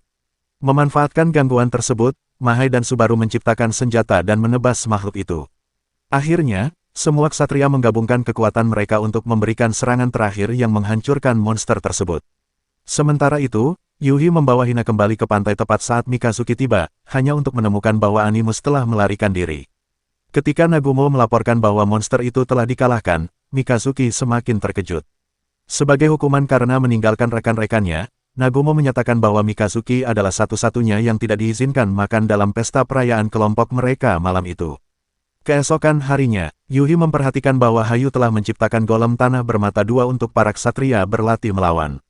Meskipun makhluk ini tidak terlalu kuat, fakta bahwa Mikazuki bisa mengalahkan satu dengan mudah menunjukkan bahwa ia tidak selemah yang terlihat. Yuhi menyuruh Mikazuki beristirahat agar ia bisa mengambil giliran melatih diri. Mengingat kata-kata Hina tentang potensi tersembunyi mereka, Yuhi mencoba mengubah kemampuannya menjadi senjata ofensif, mirip dengan teknik Hajutsu. Ia berhasil, bahkan sampai merusak lengan monster tersebut. Keesokan harinya, secara tak terduga, Hina datang ke rumah Yuhi dengan membawa barang-barangnya, meminta izin untuk tinggal sementara karena ia baru saja kabur dari rumah. Yuhi langsung setuju. Hina menjelaskan bahwa ia pergi dari rumah karena ibunya baru saja kembali. Tak lama kemudian, Hisame datang untuk membawa Hina kembali, menuduhnya telah merepotkan Yuhi. Yuhi ingin membantah, tetapi ia terdiam di bawah tatapan tajam Hisame. Ketika Hina tetap menolak untuk pulang, Hisame memutuskan untuk membawa Yuhi ke rumahnya agar mereka terpisah. Ia membiarkan Yuhi tinggal sementara di kamar ayahnya. Noi mengamati bahwa Hina dan ibunya tampaknya tidak memiliki hubungan yang baik. Kemudian, Yuhi menerima telepon dari pamannya, yang bertanya apakah ia berencana untuk pulang selama liburan musim panas. Pamannya juga menyebutkan bahwa kesehatan kakeknya kini jauh lebih baik. Namun, Yuhi belum siap menghadapi kakeknya, sehingga ia berkata bahwa ia akan menelepon kembali nanti. Malam itu, Yuhi bermimpi tentang Hina. Dalam mimpinya, Hina mengatakan bahwa ia tidak ingin bertemu dengan ibunya karena ibunya selalu sibuk dengan pekerjaannya sebagai dokter. Meskipun Hina memahami dedikasi ibunya dalam menolong orang lain, ia merasa terluka karena ibunya tidak pernah memiliki waktu untuknya. Sementara itu, Hisame terlihat berbicara dengan seseorang yang tampaknya adalah Ana, yang berada dalam tubuh Hina. Hisame mengungkapkan bahwa ia telah menghabiskan banyak waktu di Prancis bersama ibu mereka untuk mencari obat bagi kondisi Hina. Fakta bahwa mereka hanya bisa melihat Hina 2 kali setahun saat ia masih kecil tampaknya menjadi alasan mengapa Hina merasa jauh secara emosional dari keluarganya. Keesokan paginya, Yuhi membangunkan Hisame untuk menyampaikan pesan dari Hina bahwa ia tidak akan ikut sarapan. Di tempat latihan, kelompok itu mengeluh karena Mikazuki terus-menerus menggunakan golem latihan, sehingga yang lain tidak memiliki kesempatan untuk berlatih. Yuhi terpaksa menunggu hingga Mikazuki kelelahan sebelum bisa mengambil giliran. Hisame terus berusaha membujuk Hina untuk pulang, tetapi Hina tetap menolak. Malamnya, Hisame mendekati Yuhi dan mengajaknya minum bir bersama. Yuhi bertanya mengapa Hina menghindari ibunya, yang membuat Hisame merenung. Ia mengungkapkan bahwa semuanya mungkin berawal 4 tahun lalu, sebelum kondisi Hina membaik. Saat itu, Hina tiba-tiba jatuh sakit parah dan tidak sadarkan diri selama seminggu. Hanya Hisame yang kembali ke rumah, karena ibu mereka masih sibuk merawat pasien di Prancis. Hal ini tampaknya menjadi awal dari kerenggangan hubungan antara Hina dan ibunya. Hisame bertanya kepada Yuhi apakah Hina mungkin membencinya karena ia tidak memiliki alasan yang jelas untuk pergi ke Prancis, dan ia khawatir Hina menyimpan dendam terhadapnya. Mengingat bagaimana Henjutsu akan menangani situasi ini, Yuhi menyarankan agar mereka langsung bertanya kepada Hina. Ia juga menyarankan Hisame untuk tidak memperlakukan Hina seperti anak kecil dan berbicara dengan jujur. Selain itu, ia mengingatkan Hisame untuk tersenyum saat berbicara dengan Hina. Yuhi meninggalkan Hisame sendirian agar ia bisa berbicara dengan Hina. Namun, beberapa saat kemudian, Hisame kembali dan mengatakan bahwa Hina telah tertidur sebelum mereka sempat berbicara. Meski begitu, Hisame terlihat lebih ceria. Keesokan harinya, Yuhi memberitahu Hina bahwa ibunya akan pergi malam ini. Hina berjanji bahwa ia akan pulang malam ini juga, yang membuat Hisame pergi untuk berbicara dengannya. Yuhi keluar untuk memberi mereka privasi. Dalam percakapan mereka, Hisame meminta maaf kepada Hina karena telah meninggalkannya untuk pergi ke Prancis tanpa alasan yang jelas. Hina mengungkapkan bahwa ia menghindari keluarganya karena merasa bersalah, percaya bahwa kelahirannya adalah alasan keluarganya hancur. Hisame melarang Hina berpikir seperti itu dan meminta maaf karena telah membuatnya merasa demikian. Hina juga meminta maaf, dan akhirnya kedua saudari itu menyelesaikan masalah mereka. Namun, Hina masih belum siap untuk bertemu dengan ibunya. Yuhi mengikuti Hina dan mendesaknya untuk kembali. Namun, Hina takut jika ibunya tidak lagi mencintainya. Hina melompati sungai, dan Yuhi menggunakan kemampuannya untuk mengikutinya, meyakinkannya bahwa jika ia takut, Yuhi akan menemani.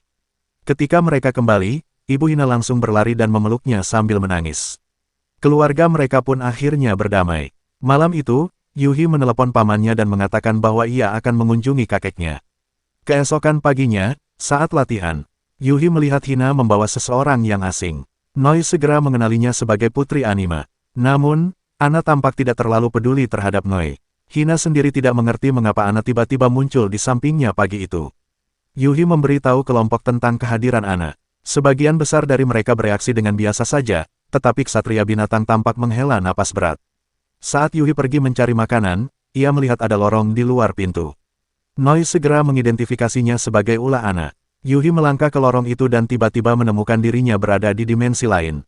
Di sana, seluruh kelompok juga telah dipindahkan. Yako merasa malu karena tidak sempat mengganti kostum cosplaynya. Ketika semuanya sudah berkumpul, Ana memanggil kuda milik Nagumo dan memerintahkannya untuk berlutut. Ana mengubah kuda itu menjadi seekor unicorn, secara resmi menjadikan Nagumo sebagai ksatria unicorn legendaris. Setelah itu, Ana membubarkan ruang tersebut dan mengembalikan semua orang ke dunia nyata.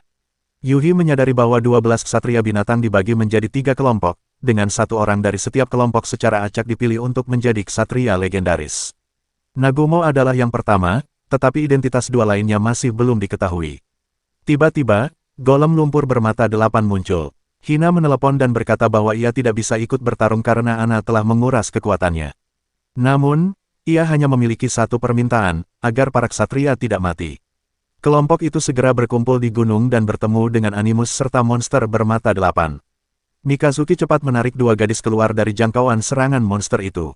Hayu mengirim golemnya untuk bertarung, tetapi hancur hanya dengan satu pukulan dari ekor berduri monster itu. Pada saat itu, Nagumo tiba-tiba meluncur dari langit seperti bor, menghantam ekor monster itu dan mematahkannya. Animus dan monster itu kemudian melarikan diri, membuat para ksatria sementara dalam keadaan aman. Setelah kembali ke tempat latihan, Hayu menciptakan golem lumpur bermata 3 dengan lengan di kepalanya untuk membantu para ksatria. Senjata utamanya adalah gigi tajamnya. Sementara itu, Yuhi belajar tentang kemampuan Tung, yang bisa meningkatkan suhu molekul untuk menciptakan api. Sedangkan kemampuan Hano memungkinkannya membekukan materi. Yuhi dan Hanako tidak keberatan untuk tidak memberi nama teknik mereka, tetapi kebanyakan yang lain merasa bahwa menamai teknik membuatnya terdengar lebih keren. Saat Yuhi pulang, ia terkejut melihat Ana menggantung terbalik dari langit-langit kamarnya. Yuhi bertanya apa yang sedang ia lakukan di sana, dan Ana menjawab bahwa ia ingin makan sesuatu. Yuhi memberinya semangkuk mie instan, tetapi itu tidak cukup, jadi Ana menuntut lebih. Yuhi akhirnya setuju untuk memberinya lebih banyak makanan dengan syarat Ana memberitahu cara membantu Hina pulih. Ana menjelaskan bahwa makan akan mengembalikan energinya, yang sedang ia transfer ke Hina. Noi menyarankan memanggil Yako dan Teru untuk memasak karena keduanya cukup terampil. Ana dengan cepat membuka portal dan membawa mereka berdua. Yako merasa malu karena lagi-lagi tertangkap masih mengenakan cosplay. Setelah mereka menyiapkan makanan untuk Ana, Teru bertanya siapa 2 ksatria legendaris lainnya. Namun, Ana menolak mengungkapkan identitas mereka, membuat semua orang bingung. Sore itu, Yuhi pergi ke gunung untuk menggali lubang sebagai perangkap bagi monster bermata 8. Ia membuat beberapa lubang untuk meningkatkan kemungkinan keberhasilan. Mikazuki kebetulan lewat, dan Yuhi mengundangnya untuk minum bir. Keesokan paginya, Animus dan monster bermata delapan muncul kembali. Para ksatria binatang segera berkumpul. Nagumo menyadari bahwa ekor monster telah beregenerasi dan langsung meluncurkan serangan pertama, berulang kali menggunakan teknik tendangan bor. Namun, semua orang bisa melihat bahwa Nagumo terlalu terburu-buru, dan akhirnya ia terpental. Yang lain harus turun tangan untuk membantunya. Nagumo merasa malu karena mencoba pamer di depan anggota yang lebih muda, tetapi malah gagal. Teru menyiramkan air ke kepala monster lalu menyalakannya dengan api, menyebabkan monster itu panik. Golem lumpur milik Hu berhasil menahan monster itu untuk sementara, tetapi monster itu berputar dengan cepat, menciptakan tornado untuk menyerang balik. Dua gadis menggabungkan kekuatan mereka untuk menyerang monster itu saat ia menerjang, tetapi serangan mereka meleset. Nagumo menggunakan kemampuannya untuk mengunci pergerakan monster. Dengan monster yang tidak bisa bergerak, kelompok itu dengan mudah mengalahkannya. Setelah pertempuran selesai, Ana memberitahu Hina bahwa ksatria binatang telah berhasil mengalahkan golem lumpur. Ana kemudian pergi mencari lebih banyak makanan. Ceritanya kemudian beralih ke Teru dan Hanako. Pada suatu hari biasa, mereka tiba-tiba menjadi ksatria tikus dan ksatria manes. Ksatria tikus menyadari bahwa Hanako pendiam dan emosionalnya tertutup, yang menurutnya cocok dengan arketipe ksatria manes. Individu pemberani sering dipasangkan dengan ksatria manes, sementara pengecut dipasangkan dengan ksatria tikus. Teru merenungkan apa yang harus ia harapkan malam itu. Kemudian, ia mengetahui bahwa Hanako pernah berharap seorang kriminal yang disebutkan dalam berita mati. Ksatria tikus tidak senang dan memperingatkan bahwa menginginkan kematian orang lain akan membawa konsekuensi karma. Namun, Hanako tetap tidak terpengaruh, mengatakan bahwa ia akan menerima konsekuensinya. Teru kemudian mengajukan permohonan agar Hanako bisa selamat dari cedera fatal. Ksatria tikus menjelaskan bahwa syarat agar harapan ini berhasil adalah Hanako harus tetap sadar saat terluka. Jika ia mati seketika, keinginannya tidak akan berfungsi. Kembali ke masa kini, Teru menyadari perasaannya terhadap Hanako, tetapi Hanako tetap tidak menyadari perasaan di antara mereka. Saat memasak untuk Yuhi dan Mikazuki selama sesi minum mereka, kelompok itu mendorong Teru untuk mengungkapkan perasaannya kepada Hanako. Hina datang untuk mengembalikan buku yang ia pinjam setelah menginap di kamar Yuhi. Mikazuki menggoda mereka tentang hubungan mereka, tetapi Yuhi dan Hina menjelaskan bahwa itu hanya karena keadaan tertentu. Malam itu, karena merasa gerah, Hina menyarankan mereka duduk di atap untuk mendinginkan diri. Kemudian, Teru mengundang Hanako untuk duduk di atap bersamanya suatu saat, tetapi Hanako tampak tidak tertarik. Malam itu, Teru tidak bisa tidur, terus mempertimbangkan apakah ia harus mengungkapkan perasaannya. Keesokan paginya, Teru berlatih menggunakan kekuatannya untuk meningkatkan mobilitasnya, terinspirasi oleh teknik Yuhi. Tiba-tiba, muncul golem lumpur lainnya, kali ini bertipe lancar, dengan sekelompok minion kecil. Kelompok itu segera berkumpul untuk menghadapi ancaman baru. Minion menyerang dengan cepat, menarik perhatian mereka yang mampu menyerang secara efektif dan memisahkan dua pria dan dua wanita dari tim lainnya. Mereka menyadari bahwa mereka harus mengalahkan minion terlebih dahulu sebelum bisa berkumpul kembali, jadi mereka memutuskan untuk menghabisinya secepat mungkin. Sementara itu, Hina bergegas menghadapi golem lumpur, tetapi keseimbangan antara serangan dan pertahanan monster itu membuatnya sulit mendapatkan keunggulan. Yuhi turun tangan untuk membantunya. Teru mencoba mendukung dengan menggunakan api, tetapi ia justru menjadi target serangan golem. Berkat keterampilan yang baru ia pelajari, ia berhasil menghindar. Namun, ketika ia melihat Hanako berada dalam jangkauan serangan golem, Teru menggunakan kekuatannya untuk melindunginya. Keduanya tertusuk oleh tombak golem. Dalam detik-detik terakhirnya, Teru mengakui perasaannya kepada Hanako, yang ternyata sudah lama menyadari perasaan itu. Teru kemudian melepaskan ledakan api besar, memaksa golem untuk mundur. Harapannya kemudian aktif, menyelamatkan Hanako. Namun, ksatria manes mempertanyakan mengapa Teru mengorbankan dirinya, padahal ia tahu Hanako akan selamat, sehingga kematian Teru dianggap tidak perlu. Di tempat lain, kelompok Nagumo masih terjebak dalam kepungan musuh. Saat itu, Mikazuki tiba, memberikan instruksi agar mereka fokus bertahan sementara dia menangani situasi ini. Menggunakan kemampuannya, Mikazuki menciptakan beberapa bantalan untuk pergerakan. Namun, alih-alih menggunakannya untuk mobilitas, ia mengubahnya menjadi tombak, mirip dengan gaya Henjutsu, menghabisi sejumlah besar musuh. Minion yang tersisa melarikan diri, meninggalkan Mikazuki kelelahan. Setelah mereka berkumpul kembali, semua orang terkejut mengetahui bahwa Teru telah mati. Nagumo memerintahkan kelompoknya untuk kembali, sementara ia sendiri tetap di belakang untuk menyelesaikan urusan yang tersisa. Kedua gadis itu sangat terpukul oleh kepergian Teru, sementara Te gemetar ketakutan. Ksatria kucing hitam mempertanyakan bagaimana Hayu dan Mumo tampaknya tidak terpengaruh. Namun, Hayu berkomentar bahwa tidak ada yang benar-benar kuat dalam situasi seperti ini. Kemudian, Nagumo meminta mantan asistennya untuk menangani urusan terkait Teru. Namun, asistennya secara tak terduga melaporkan bahwa atasan mereka telah memerintahkannya untuk menghapus kontak Nagumo dari ponsel Teru dan menyebutkan sesuatu tentang sebuah permainan. Ini membuat Nagumo curiga bahwa Animus telah ikut campur dalam urusan kepolisian. Sementara itu, Mikazuki berlatih lebih keras dari sebelumnya. Di sisi lain, Hanako menunjukkan sedikit emosi atas kematian Teru, karena ia masih membutuhkan waktu untuk memahami kekosongan yang ditinggalkannya. Noi mengakui bahwa Teru adalah ksatria sejati, seseorang yang bersedia mempertaruhkan segalanya demi menyelamatkan Hanako, meskipun ia tahu bahwa Hanako akan selamat karena keinginannya. Tiba-tiba, Ana mendekati Yuhi dan bertanya, "Apakah kau ingin mendapatkan kekuatan?" Yuhi menjawab setuju dan menjabat tangannya, hanya untuk dibawa ke hadapan Yako. Ana mengumumkan bahwa mereka berdua akan bertarung untuk menentukan siapa yang akan mewarisi kekuatan ksatria legendaris. Didorong oleh alasan mereka masing-masing untuk menjadi lebih kuat, mereka berdua bertekad untuk tidak menahan diri. Yako menggunakan kemampuannya untuk mengendalikan pedang kayu dan menyerang dari jarak jauh. Yuhi berusaha mendekat, tetapi berulang kali dipukul mundur oleh kekuatan Yako. Noi mengamati bahwa Yuhi masih kurang memiliki tekad dalam bertarung, terhambat oleh keraguannya sendiri dan keyakinannya bahwa ia tidak bisa melindungi orang lain, meskipun ia telah mewarisi kekuatan Henjutsu. Yuhi mulai berpikir bahwa mungkin lebih baik jika Yako yang mendapatkan kekuatan itu. Namun, Ana tiba-tiba mengubah Yako menjadi seekor naga. Yako kemudian menyatakan perasaannya kepada Yuhi dan bersumpah akan menghentikannya jika diperlukan. Tak lama setelah itu, kelompok tersebut dikembalikan ke dunia nyata. Sementara itu, Hanako yang frustrasi mencoba menolak Ksatria Manes, mirip dengan perjuangan Yuhi di masa lalu. Namun, usaha itu sia-sia.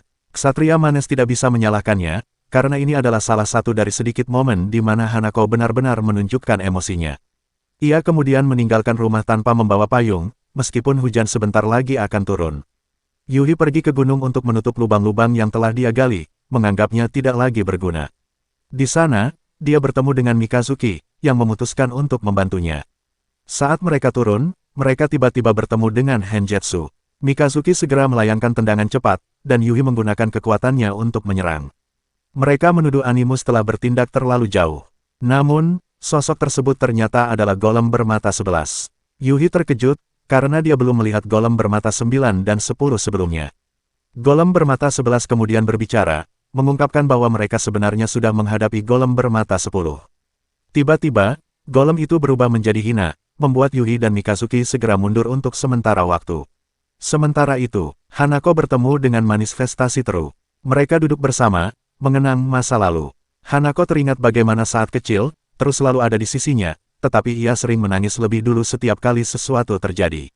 Bahkan ketika Hanako jatuh dan terluka, Teru yang malah menangis untuknya.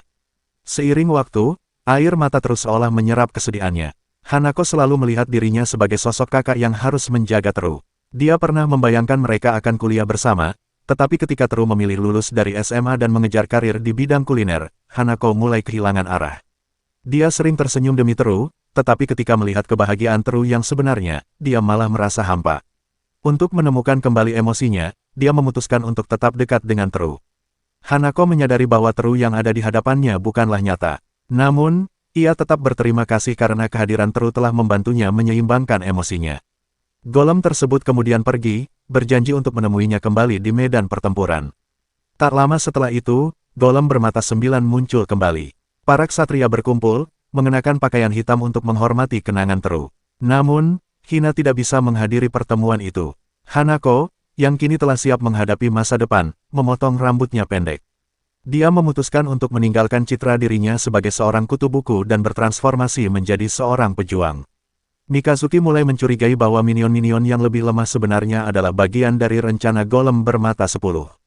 Karena itu, kelompoknya tetap waspada terhadap kedua golem tersebut. Sementara itu, Momo dan Yako bertransformasi ke dalam bentuk ksatria legendaris mereka untuk bersiap menghadapi pertempuran.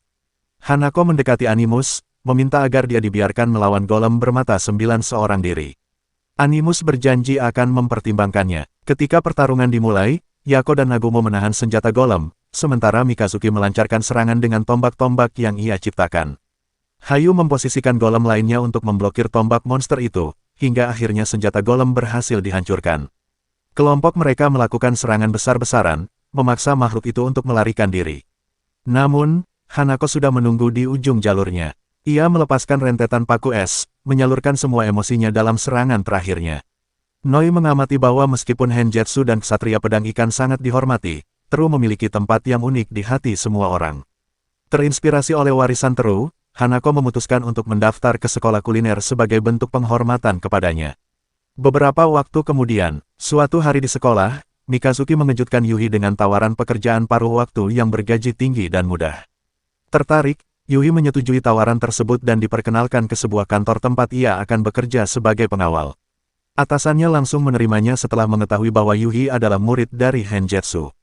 Setelah menikmati hidangan steak, Mikazuki mengundang Hina untuk bergabung, yang kemudian membawa Anima bersamanya. Saat makan bersama, Mikazuki berbagi cerita tentang masa SMA-nya. Saat itu, Henjutsu sudah kuliah, sementara Mikazuki sering membanggakan kemenangan pertarungannya di jalanan. Namun, Henjutsu hanya menanggapinya dengan santai, mengatakan bahwa keahlian bertarung tidak akan berguna untuk mendapatkan pekerjaan. Untuk membuktikan maksudnya, Henjutsu menunjukkan bahwa Mikazuki masih memiliki banyak hal untuk dipelajari. Mikazuki menganggap kekalahannya disebabkan oleh perbedaan usia mereka. Hal ini membuat Henjutsu menantangnya untuk bertanding ulang ketika Mikazuki sudah lebih tua. Mikazuki percaya bahwa Henjutsu menyimpan rahasia di balik kekuatannya dan mulai mengikutinya secara diam-diam. Suatu hari, Mikazuki tertangkap oleh sekelompok gangster yang mengira dia sedang memata-matai Henjutsu atas perintah seseorang. Mereka menginterogasinya, tetapi Mikazuki malah memprovokasi mereka, sehingga ia ditahan. Para gangster itu ingin tahu apa hubungan Mikazuki dengan Henjutsu, yang selama ini telah mengganggu operasi mereka. Akhirnya, Henjutsu melacak lokasi mereka, mengalahkan seluruh geng seorang diri, dan menyelamatkan Mikazuki. Setelah itu, Henjutsu membawa Mikazuki menemui bos gangster, seorang pria yang menangani segala urusan dari keamanan hingga penyelesaian konflik. Menyadari potensi Mikazuki dan keinginannya untuk melampaui Henjutsu, bos itu mendesak Henjutsu untuk melatihnya dengan benar. 6 tahun kemudian, Mikazuki telah menjadi cukup kuat hingga mampu menantang Henjutsu dalam duel sengit yang membuat Henjutsu kesulitan. Mengakui bakat luar biasa Mikazuki, Henjutsu akhirnya memutuskan untuk membawanya dalam pekerjaan paruh waktu. Kembali ke masa kini, cerita berakhir dengan Hina tertidur, sementara Yuhi merasa bersemangat kembali dan menjadwalkan duel ulang dengan Mikazuki pada akhir pekan. Ana kemudian menyatakan bahwa pemenang duel akan mendapatkan kesempatan untuk berkencan dengan Hina. Malam itu, Noi bertanya kepada Yuhi apakah dia yakin bisa menang. Yuhi menjawab bahwa dia harus menang, karena ia berencana untuk berlatih lebih banyak dengan Mikazuki mulai sekarang. Menjelang akhir pekan, Mikazuki memberitahu dua gadis tentang duelnya dengan Yuhi. Para ksatria binatang menyarankan ksatria gagak untuk memberikan pendapatnya, tetapi Mikazuki teringat masa ketika ksatria gagak pernah diam sepenuhnya. Saat itu, ksatria gagak telah menggunakan keinginannya ketika berada di India. Di sana, ia melihat seorang gadis muda menari untuknya, tetapi ia tidak memiliki apapun untuk diberikan. Jadi, ia menggunakan keinginannya untuk mendapatkan sepotong roti. Dua gadis itu menganggap Mikazuki benar-benar seorang yang unik. Sementara itu, T mengantarkan buku-buku kepada makhluk bermata 11 untuk membantunya mempelajari dunia. Golem tanah bermata 10 terus diciptakan dari ketiadaan, memancarkan aura yang menarik para ksatria ke lokasi mereka. Kelompok segera berkumpul dan terkejut dengan jumlah makhluk yang begitu banyak. Mereka menduga pasti ada entitas inti di suatu tempat, dan selama inti itu tidak dihancurkan, golem-golem tanah akan terus berkembang biak. Hina maju sendirian, menghabisi seluruh kawanan golem hingga tak tersisa satupun. Animus tertawa dan memutuskan untuk mundur. Hujan mulai turun, dan Yuhi mengira Mikazuki akan menunda duel mereka. Namun, Mikazuki bersikeras untuk tetap bertarung. Tiba-tiba, mereka berdua masuk ke dalam dunia milik Ana, yang ingin menyaksikan pertarungan mereka. Yuhi melepas kacamatanya dan langsung menyerang Mikazuki. Mikazuki menciptakan formasi unik untuk bermanuver di udara. Namun, Yuhi segera membalas dengan menggunakan kemampuannya untuk menabrak Mikazuki. Mikazuki justru merasa pertarungan ini sangat mendebarkan. Ia pun menyadari bahwa Yuhi akhirnya mulai menikmati pertempuran, sesuatu yang selama ini sulit ia rasakan. Yuhi lalu melompat ke depan, menangkap Mikazuki, menariknya keluar dari formasinya, dan membantingnya keras ke tanah. Duel pun berakhir, dan Mikazuki dikembalikan ke dojo. Meski kalah, Mikazuki mengakui bahwa ia sangat menikmati pertarungan tersebut. Setelahnya, Mikazuki bertemu dengan dua gadis dan berasumsi bahwa Yuhi kini sedang berkencan dengan Hina. Namun, Mahai berkomentar bahwa Mikazuki sudah memiliki dua bunga di tangannya dan tidak perlu mengejar Hina. Mikazuki pun memutuskan bahwa ia akan sesekali menghabiskan waktu dengan kedua gadis tersebut.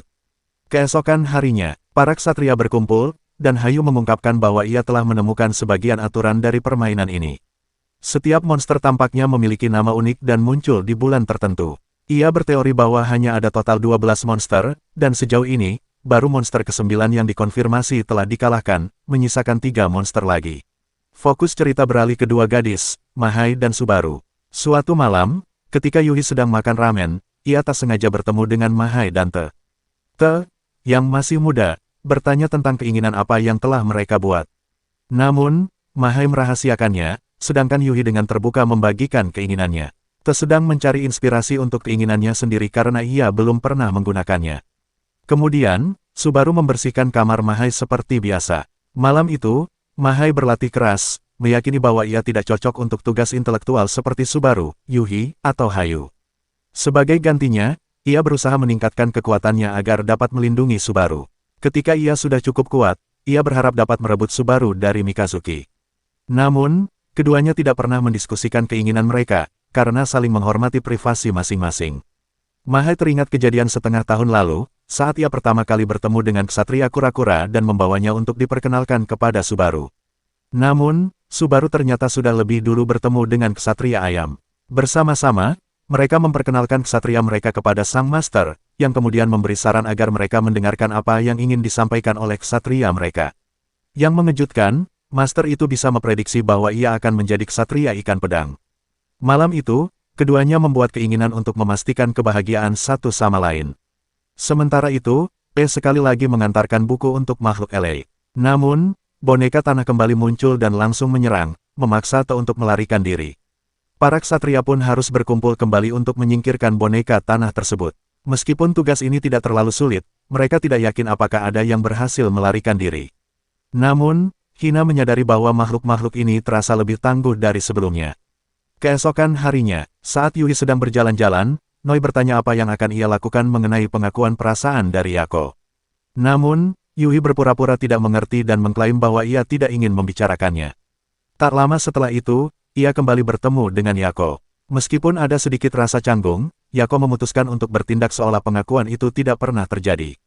Sementara itu, Te membawa makhluk elei ke bioskop untuk membantunya belajar. Makhluk itu merenungkan pengalamannya sebagai entitas tanah liat, ia bisa merasakan emosi, bukan empati atas kehilangan, tetapi rasa ingin tahu dan keinginan untuk mengeksplorasi dunia. Ia juga mengamati bahwa Te tampaknya tidak terlalu dekat dengan teman-temannya. Keduanya menghabiskan waktu bersama hingga sore hari, lalu makhluk 11 mata mengusulkan untuk bertukar tempat dengan Te selama sehari untuk melihat apakah ada yang menyadari perbedaannya.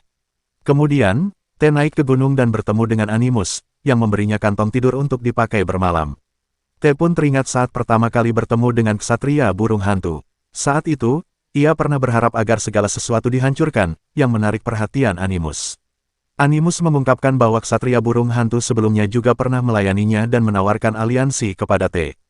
Keesokan paginya, makhluk 11 mata kembali, menyadari bahwa kehidupan nyata dan film ternyata sangat berbeda. Tiba-tiba, boneka tanah kembali muncul dan melancarkan serangan, memaksa para ksatria untuk berkumpul kembali. Mereka menyadari bahwa makhluk-makhluk ini semakin kuat dan jumlahnya bertambah. Hayu memerintahkan semua orang untuk mundur karena ia ingin menguji sesuatu.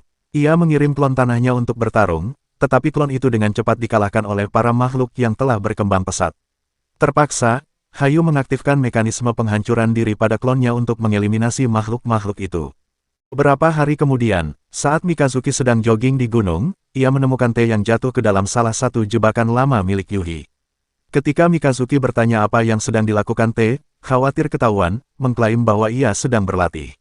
Mikazuki mempercayai ucapannya. Di saat yang sama, Yuhi kembali bertemu dengan dua gadis di kedai ramen. Tak lama setelah itu, Te pergi bersama Mikazuki, yang membawanya ke rumah Yuhi untuk minum. Saat melihat dua gadis itu juga ada di sana, Yuhi menyebutkan bahwa ia ingin mengembalikan buku milik master mereka. Akhirnya, mereka menikmati makan bersama, dan Te tampak menghargai suasana yang ceria. Malam itu, Mikazuki mengantar ketiga anak itu pulang. Sebelum berpisah, Dua gadis itu memberikan buku master kepada T, mengatakan bahwa mereka sudah belajar cukup banyak darinya dan ingin meneruskannya. Setelah para gadis pergi, Mikazuki mengungkapkan kekhawatirannya bahwa orang tua T mungkin mencarinya. Namun, T menjawab bahwa keluarganya justru sebaliknya. Tiba-tiba, ayah T datang untuk menjemputnya, dan Mikazuki pun pergi. Setelah itu, T memperingatkan makhluk elei untuk tidak terlalu ikut campur dalam urusannya, meskipun makhluk itu hanya berusaha menunjukkan kepeduliannya. Ia juga menunjukkan ketertarikan untuk membaca buku itu, tetapi T menyimpannya untuk dirinya sendiri agar bisa membacanya terlebih dahulu. T berharap palu metaforis itu segera turun ke dunia. Beberapa hari kemudian, para ksatria kembali bertemu dengan makhluk tanah liat yang telah berevolusi lebih jauh. Mereka memperhatikan satu makhluk yang tampak berbeda di antara kelompok itu dan segera menyerangnya. H terkejut ketika makhluk tersebut berubah menjadi karakter kartun yang ia sukai. Dengan satu tebasan pisau, makhluk itu menciptakan celah yang memungkinkan monster lainnya untuk memisahkan para ksatria. Sebagian besar ksatria mampu bertahan sendiri, dengan Hanako menemukan sumber air untuk menggunakan kemampuannya. Sementara itu, ketiga anak-anak berkumpul kembali dan tetap bersama. Hanya Hina dan dua ksatria legendaris yang menghadapi makhluk bermata 11 yang bisa berubah bentuk. Nagumo menginstruksikan Yako untuk membantu yang lain saat ia berlari menuju makhluk itu. Makhluk bermata 11 tersebut menargetkannya, memaksa H dan Nagumo memberikan perlindungan. Sementara itu, Yuhi memilih untuk tidak bertarung dan malah menggunakan kemampuannya untuk mencari semua orang. Ia bertemu Mikazuki, yang memiliki ide yang sama. Ketiga anak-anak telah melarikan diri ke bawah bukit, tetapi Subaru terkilir saat melarikan diri, sehingga mereka berlindung di sebuah gua terdekat. Yako akhirnya menemukan Hanako dan menyelamatkannya agar mereka bisa bergabung kembali dengan yang lain. Makhluk bermata 11 itu kemudian berubah menjadi sosok hama untuk menghentikan Hina menyerangnya. Ketika Nagumo menyerbu ke arahnya, makhluk itu berubah menjadi bayangan anaknya. Namun, Nagumo tetap tenang dan menendangnya tanpa ragu, menolak untuk tertipu oleh trik seperti itu. Hayu kemudian datang dengan menunggangi konstruksi tanah liatnya untuk membantu Hina dan Nagumo. Sementara itu, T yang bersembunyi di dalam gua bersama yang lain mulai khawatir bahwa mereka akan mati jika tetap di sana. Ia tidak yakin apakah Animus akan mengkhianatinya, tetapi ia merasa tidak peduli akan bertahan hidup jika itu berarti terus hidup tanpa dicintai. Mahai, yang frustrasi dengan sikap menyerah T, meninjunya dan menyuruhnya berhenti menyerah begitu saja, mendesaknya untuk menciptakan kenangan indah jika ia belum memilikinya. Ketika Mahai bertanya kepada Heu tentang kemampuannya, ia mengungkapkan bahwa ia bisa membalikkan waktu pada sesuatu, meskipun hanya sedikit. Mahai lalu meminta Heu menggunakan kekuatannya untuk menyembuhkan pergelangan kaki Subaru yang terluka. Hal itu berhasil, dan Subaru pun sembuh. Namun, para makhluk segera menemukan mereka kembali. Beruntung, Mikazuki dan Yuhi tiba tepat waktu untuk membantu. T menemukan kembali keinginannya untuk hidup, dan kelompok itu berhasil melarikan diri dari gua bersama-sama. Yuhi memancing makhluk-makhluk itu ke dalam salah satu jebakannya, sebuah lubang perangkap, sementara kedua gadis itu menggabungkan kekuatan mereka untuk menghancurkan monster-monster tersebut. Yako, yang kelelahan akibat usaha itu, diantar pulang oleh Hanako. Sementara itu, konstruksi tanah liat milik Hayu dihancurkan, dan makhluk bermata 11 masih belum menunjukkan tanda-tanda melemah. Animus muncul dan memutuskan untuk mengakhiri pertempuran untuk sementara waktu karena semua bawahannya telah dimusnahkan dan membutuhkan waktu untuk pulih. Selama sesi evaluasi kelompok, Hayu membagikan kesadarannya tentang rahasia makhluk bermata 10. Ia menyadari bahwa makhluk itu memiliki inti yang terus-menerus menciptakan replika. Ia percaya bahwa Animus telah menyembunyikan inti tersebut di suatu tempat, karena mereka telah menyisir gunung tanpa menemukannya. Tu merenungkan masa lalunya dan menyesali karena tidak memahami kemampuannya lebih awal, meyakini bahwa ia seharusnya bisa menyelamatkan Toru. Saat kembali ke rumah, ia bertanya kepada burung hantu tentang ksatria burung hantu sebelumnya yang telah mengkhianati para ksatria. Burung hantu itu menjelaskan bahwa setelah menyaksikan kematian rekan-rekannya, ksatria sebelumnya diliputi rasa bersalah dan berbalik melawan Animus, hanya untuk dengan cepat dibunuh olehnya. Burung hantu itu meyakinkan T bahwa ia tidak akan ikut campur dalam pilihannya, apakah ia akan berpihak pada Animus atau memilih untuk melawan. Di rumah, T menemukan makhluk bermata 10 di dalam lemarinya. Ia bertarung mati-matian, menahan luka-luka, tetapi akhirnya berhasil mengalahkannya. Ana muncul, menyatakan Teu sebagai ksatria legendaris terakhir dan memperbaiki rumahnya. Ia juga mengungkapkan bahwa adik laki-laki Tai telah membangkitkan kemampuan untuk melihat konstruksi tanah liat dan menjadi orang pertama yang menyaksikan keberanian Tai. Setelah itu, Animus mengunjungi Taiyou. Tanpa terganggu oleh pengkhianatan tersebut, ia mengakui bahwa ia tidak pernah sepenuhnya mempercayai kesetiaan Tu, lalu pergi. Hanako kemudian menelepon Taiyou, mengungkapkan bahwa ia tahu tentang kemampuannya dan alasan sebenarnya ia menghindarinya. Ia meyakinkan Taiyou bahwa ia tidak menyalahkannya atas kematian Tru, karena Tru sudah berada di luar harapan untuk diselamatkan. Taiyou menutup telepon dan tertidur. Beberapa hari kemudian, Hayu menyebutkan bahwa ia kehabisan ide untuk menciptakan konstruksi tanah liat baru dan meminta saran dari kelompoknya. Mereka pun memutuskan untuk membuat beberapa sketsa desain bersama. Setelah memiliki beberapa konsep, mereka pulang.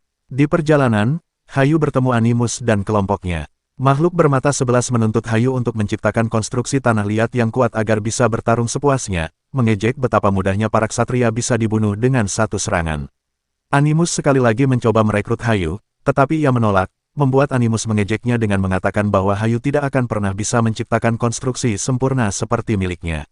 Animus menganggap dirinya sebagai dewa, tetapi Hayu bersumpah untuk membawanya kembali ke kenyataan. Kemudian, kedua gadis itu mengajak Teu keluar untuk makan ramen, sementara Hayu kembali ke rumah untuk mengerjakan desain konstruksi baru. Keesokan harinya, Hayu berkumpul kembali dengan yang lain. Semua orang berkumpul untuk melihat apa yang telah diciptakan Hayu, sebuah model yang didasarkan pada sketsa Yuyu. Yako dan Mikazuki secara sukarela menguji kekuatan mereka melawan konstruksi tanah liat baru itu. Yako, yang serius sejak awal, menghancurkan konstruksi tersebut dengan satu pukulan, membuktikan bahwa itu masih jauh dari mampu melawan makhluk bermata 11. Keesokan harinya, Hayu mencari saran dari Yuhi tentang cara merangsang kreativitasnya. Yuhi menyarankan untuk menggali lubang, sebuah aktivitas yang entah bagaimana terasa terapeutik baginya. Meskipun metode itu tidak terlalu inovatif, hal itu telah membantunya meningkatkan daya tahan fisiknya seiring waktu. Bersama-sama, mereka menghabiskan sore dengan menggali, dan Hayu merasa sedikit lebih segar. Setibanya di rumah, Yuhi menerima kabar yang menghancurkan, kakeknya meninggal dalam sebuah kecelakaan. Meskipun ia sempat berharap kakeknya sembuh dari penyakitnya, takdir kembali memberikan pukulan lain, membuat Yuhi merenungkan bagaimana hidup dan mati mengikuti jalannya sendiri. Selama pemakaman, sepupu Yuhi mengungkapkan bahwa kakeknya sering menulis surat untuknya, tetapi sebagian besar surat itu dikembalikan tanpa terkirim. Ia menyerahkan surat-surat yang tak terkirim itu kepada Yuhi, dan saat membacanya, Yuhi menemukan bahwa surat-surat tersebut dipenuhi dengan kekhawatiran serta pertanyaan tentang kapan ia akan berkunjung lagi. Yuhi kemudian kembali ke gudang tempat ia menemukan rantai yang dulu pernah mengikatnya. Dengan melemparkan rantai itu ke samping, ia memilih untuk memaafkan kakeknya atas semua kesulitan yang pernah dialaminya. Malam itu, Yuhi bermimpi bertemu dengan kakeknya, di mana mereka berbagi percakapan yang penuh makna. Dalam mimpinya, kakeknya tiba-tiba pergi bersama Yuyu, ayahnya. Yuhi mengejar mereka, tetapi kemudian menyadari bahwa ia sedang bermimpi. Dalam dunia mimpinya, Yuhi mendekati gerbang di alam bawah sadar Hina, di mana Ana muncul. Ana menjelaskan bahwa Yuhi bisa memasuki ruang ini karena undangan dari Hina. Namun, karena penguasaan Hina atas ruang ini masih belum sempurna, ingatan akan mimpi-mimpi ini seringkali memudar setelah bangun. Ana, bagaimanapun, bisa membuat Yuhi mempertahankan ingatannya dan memberinya tantangan. Ana memberi petunjuk bahwa kunci dari rasa bersalah Yuhi sedang terbentuk, meskipun ia tidak menjelaskan mengapa ia memilih Yuhi. Yuhi melewati gerbang dan menaiki tangga, di mana ia bertemu dengan Henjetsu. Ini mencerminkan mimpi yang pernah dijelaskan oleh Henjetsu sebelumnya, di mana tujuannya adalah untuk menghalangi jalan Yuhi. Terpaksa bertarung, keduanya terlibat dalam pertarungan tangan kosong yang sengit. Henjetsu mengakui bahwa Yuhi telah menguasai teknik yang diajarkannya, tetapi mencatat bahwa tubuh Yuhi belum sepenuhnya beradaptasi dengan teknik tersebut. Meskipun Henjetsu jelas memiliki keunggulan, Yuhi mengeluarkan jurus andalannya, menyebarkan kekuatannya ke seluruh tubuh untuk meningkatkan kecepatan dan kekuatannya. Terkejut dengan kemampuan baru ini, Henjetsu membiarkan dirinya dikalahkan dan mengizinkan Yuhi untuk melewatinya. Pada langkah kedua, Yuhi bertemu dengan gurunya, yang hanya ada di sana untuk mengamati. Sang guru bertanya tentang keadaan dua anak kecil yang diasuh Yuhi, dan Yuhi menjawab bahwa mereka dalam keadaan sehat. Setelah berjabat tangan sebentar, perjalanannya berlanjut. Yuhi terus naik ke atas, dan di langkah ketiga, Ana muncul, memberinya ciuman sebagai hadiah karena telah mengatasi tantangan. Ia meyakinkan Yuhi bahwa Hina akan memaafkan tindakannya, tetapi mengingatkannya bahwa ia adalah miliknya. Di puncak tangga, Yuhi akhirnya berhadapan langsung dengan Palu, yang kini berada dalam jangkauannya. Keesokan paginya, makhluk bermata 11 muncul kembali, membuat para ksatria berkumpul untuk bertempur. Tanpa kehadiran Hina atau Yuhi, makhluk itu mengambil bentuk pahlawan klasik dari kartun lama, yang mengejutkan Nagumo. Nagumo, yang dulu pernah berperan sebagai penjahat dalam pertandingan gulat melawan pahlawan semacam itu, memutuskan untuk bertarung demi nostalgia. Namun, versi pahlawan ini jauh lebih tangguh dan berbahaya. Kedua gadis dalam kelompok itu harus turun tangan untuk menyelamatkan Nagumo dari ancaman kehancuran. Kazuki melancarkan serangan, tetapi merasakan sakit akibat menghantam tubuh makhluk yang luar biasa tahan banting itu. Yako juga kesulitan memberikan dampak, memaksa T menggunakan kemampuannya untuk menyembuhkan tim. Hanako menciptakan es, membuat makhluk itu tergelincir dan jatuh, sementara Hayu mengeluarkan konstruksi tanah liat baru yang berspesialisasi dalam pertahanan, yang menembakkan serangan tanpa henti ke arah monster bermata 11. Namun, saat debu mereda, golem bermata 11 tetap tak tersentuh. Bahkan, ia dengan sombong menyatakan bahwa boneka ini masih belum cukup kuat untuk menantangnya. Ia memberi kelompok itu tenggat waktu 10 hari untuk menciptakan boneka yang lebih kuat. Jika gagal, ia akan datang untuk keluarga mereka dan mengambil nyawa mereka. Setelah menyampaikan ultimatum itu, golem bermata 11 pergi. Nagumo pun memutuskan bahwa ia akan melakukan pertandingan ulang setelah 10 hari. 2 hari kemudian, Yuhi kembali dan mendengar tentang pertempuran yang akan berlangsung dalam 8 hari. Ia juga menyadari bahwa Palu telah mengalami sedikit perubahan. Sementara itu, kedua gadis muda mencari Mikazuki untuk bereksperimen dengan mengombinasikan kemampuan mereka, sedangkan Hanako meminta Yako mengajarinya memasak. Meskipun mereka masih belum tahu cara menghadapi golem bermata 11, keputusan akhir bergantung pada Hayu dan apakah bonekanya akan memenuhi harapan makhluk itu atau tidak. Hanako menyarankan agar Yako mengajak Yuhi berlatih bersamanya, karena seseorang dengan mobilitas seperti Yuhi akan sangat penting bagi Yako untuk melatih teknik menangkap dan mengendalikan musuh. Yuhi, yang ingin beradaptasi dengan kecepatannya yang baru, berlatih dengan tekun bersama Yako. Meskipun ia berulang kali ditahan oleh kemampuan Yako setiap kali mencoba mendekat, ia tetap tidak menyerah. Mereka berlatih bersama hingga malam tiba. Setelah itu, Yako mengundang Yuhi ke rumahnya untuk makan malam. Saat makan, mereka berbincang ringan hingga Yako, yang bosan dengan suasana canggung, langsung menanyakan kepada Yuhi apa rencananya terhadap pengakuan perasaan Yo.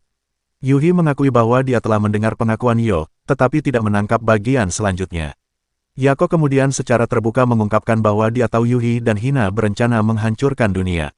Yuhi menjawab bahwa itu adalah sesuatu yang baru akan mereka pertimbangkan setelah mengalahkan Animus, jadi untuk saat ini, mereka masih bisa berteman. Namun, Yako menyatakan bahwa dia akan melakukan yang terbaik untuk menghentikannya, dan jika dia berhasil, Yuhi harus berkencan dengannya. Yuhi mengatakan bahwa dia akan memikirkannya. Sementara itu, golem bermata 11 selesai membaca jurnal sang master dan mulai merenungkan hakikat kemanusiaan serta bagaimana dirinya, sebagai boneka lumpur, berbeda dari manusia. Pada saat yang sama, Hayu tampaknya telah menemukan cara untuk menciptakan boneka baru. Ketika pertempuran berikutnya dimulai, kedua gadis muda dan Mikazuki menguji teknik baru mereka. Mulut serangan Mikazuki diperkuat dengan kemampuan kedua gadis itu, mengubahnya menjadi tombak yang diluncurkan ke arah golem bermata 11. Meskipun tetap tak terluka, Hina menyerang dan menendangnya ke arah yang lain, menyebabkan makhluk itu berubah kembali ke bentuk bermata 9 yang pernah mereka lawan sebelumnya. Hanako menggunakan teknik api yang telah dia pelajari dari Taru untuk membakarnya. Hina dan Yako bekerja sama untuk menjatuhkannya, memaksanya kembali ke bentuk aslinya. Golem bermata 11 kemudian memanggil Palu dan menghantam Nagumo, tetapi Yuhi dengan cepat menyerang dan menendangnya ke arah Hina, memberikan celah baginya untuk melancarkan serangan lain. Namun, bahkan itu pun tidak cukup untuk mengalahkannya. Pada titik ini, Hayu akhirnya turun tangan. Dia bertanya kepada golem bermata 11 apa yang telah dilakukannya selama 10 hari terakhir. Makhluk itu menjawab bahwa dia telah membaca buku. Hayu berspekulasi bahwa setelah setiap transformasi, makhluk itu membutuhkan waktu untuk pulih. Dengan penuh percaya diri, Hayu menyatakan bahwa dia telah mengungkap hakikat sebenarnya dari boneka lumpur. Hayu kemudian memanggil 3 boneka sekaligus, yang membuat golem bermata 11 bersemangat. Namun, ia dengan cepat dikalahkan, ditahan, dan ditangkap oleh ketiga boneka tersebut. Sebelum hancur, golem bermata 11 bertanya tentang hakikat dirinya dan esensi dari boneka lumpur. Hayu menjelaskan bahwa boneka lumpur bukan sekadar alat sekali pakai, melainkan cerminan dari hati penciptanya. Dia percaya bahwa kecintaan golem bermata 11 terhadap membaca mencerminkan keinginan mendalam Animus untuk memperoleh pengetahuan. Puas dengan jawaban tersebut, golem bermata 11 mengucapkan selamat tinggal sebelum akhirnya hancur bersama dengan boneka-boneka Hayu. Animus pun mundur. Dua gadis muda itu bertekad untuk fokus menyempurnakan teknik gabungan yang mampu mengalahkan golem bermata 12 yang akan datang. Yuhi meminta semua orang melihat ke langit, di mana mereka melihat bayangan lain, senjata yang diciptakan oleh Ena untuk melawan Palu. Dalam hari-hari berikutnya, para ksatria bekerja tanpa lelah untuk mencari cara menggabungkan kemampuan mereka. Namun, mengendalikan kekuatan gabungan sepenuhnya tetap menjadi tantangan besar. Menjelang malam, T secara tidak sengaja bertemu dengan Animus, yang mengungkapkan penyesalannya atas kehancuran golem bermata 11, karena makhluk itu sangat mirip dengannya. Cerita kemudian beralih ke masa ketika Animus dan Anda masih anak-anak. Keduanya mengalami tragedi yang membuat mereka kehilangan keluarga mereka. Mereka hidup bersama di sebuah fasilitas penelitian, di mana kepala institut mulai menyayangi mereka dan bahkan berencana mengadopsi mereka. Jika mereka setuju, hal itu akan dilakukan. Belakangan terungkap bahwa bencana yang menimpa mereka sebenarnya disebabkan oleh Animus sendiri dengan menggunakan kekuatannya. Animus percaya bahwa kemampuannya luar biasa dan bisa digunakan untuk membawa kehancuran. Namun, Ana menghentikannya, mengingatkan bahwa mereka berdua hanyalah manusia. Ana ingin menyegel kekuatan mereka secara permanen agar bisa menjalani kehidupan yang damai. Dia percaya bahwa Animus bisa menjadi seorang cendekiawan karena kecintaannya terhadap membaca. Animus sempat mempertimbangkan hal itu sampai keesokan harinya, ketika kepala institut mengetahui tentang kekuatan mereka. Kepala institut mendorong Animus untuk menggunakan kemampuannya demi kepentingan penelitian, bukan untuk menyegelnya. Animus pun sepenuhnya terpengaruh oleh kepala institut dan mulai meyakinkan dirinya sendiri bahwa dia adalah seorang dewa. Dengan kekuatannya, dia menciptakan sebuah palu dan menghancurkan fasilitas penelitian tersebut. Setelah itu, dia melanjutkan untuk menghancurkan seluruh dunia. Namun, secara tak terduga, ruang di sekitar mereka retak, menyebabkan Animus dan Ana melakukan perjalanan waktu ke masa kini. Animus berniat untuk menghancurkan dunia sekali lagi, tetapi Ana menghentikannya tepat waktu. Dia menarik Animus kembali ke bumi dan mengusulkan sebuah permainan. Namun, Animus terus-menerus gagal, menyebabkan bumi hancur berulang kali selama lebih dari 100 tahun. Hingga akhirnya, Ana bertemu dengan Hina. Saat itu, Hina tidak memahami siapa Ana atau apa tujuannya. Ana mencoba membuat kesepakatan dengan Hina dengan menawarkan untuk mengabulkan satu permintaan. Namun, Hina tidak tahu apa yang harus dia minta. Akibatnya, Ana mulai mengikuti dan mengamati Hina. Suatu hari, saat ibu Hina dan Hisame sedang pergi, Hina memutuskan untuk keluar dan bermain dengan Ana. Selama perjalanan mereka bertemu dengan seekor anjing galak. Saat itu, Yuhi menemukan mereka. Itu adalah pertemuan pertama antara Yuhi dan Hina. Saat itu, Yuhi mengira Hina adalah anak yang tersesat dan berniat membawanya ke kantor polisi, karena dia masih percaya pada polisi, ayahnya bekerja di sana. Namun, Hina menganggap dirinya sebagai anak nakal yang akan ditangkap oleh polisi dan segera melarikan diri. Ketika Ana mengikutinya, Yuhi melihat hal itu dan menuduh Ana sebagai penculik anak.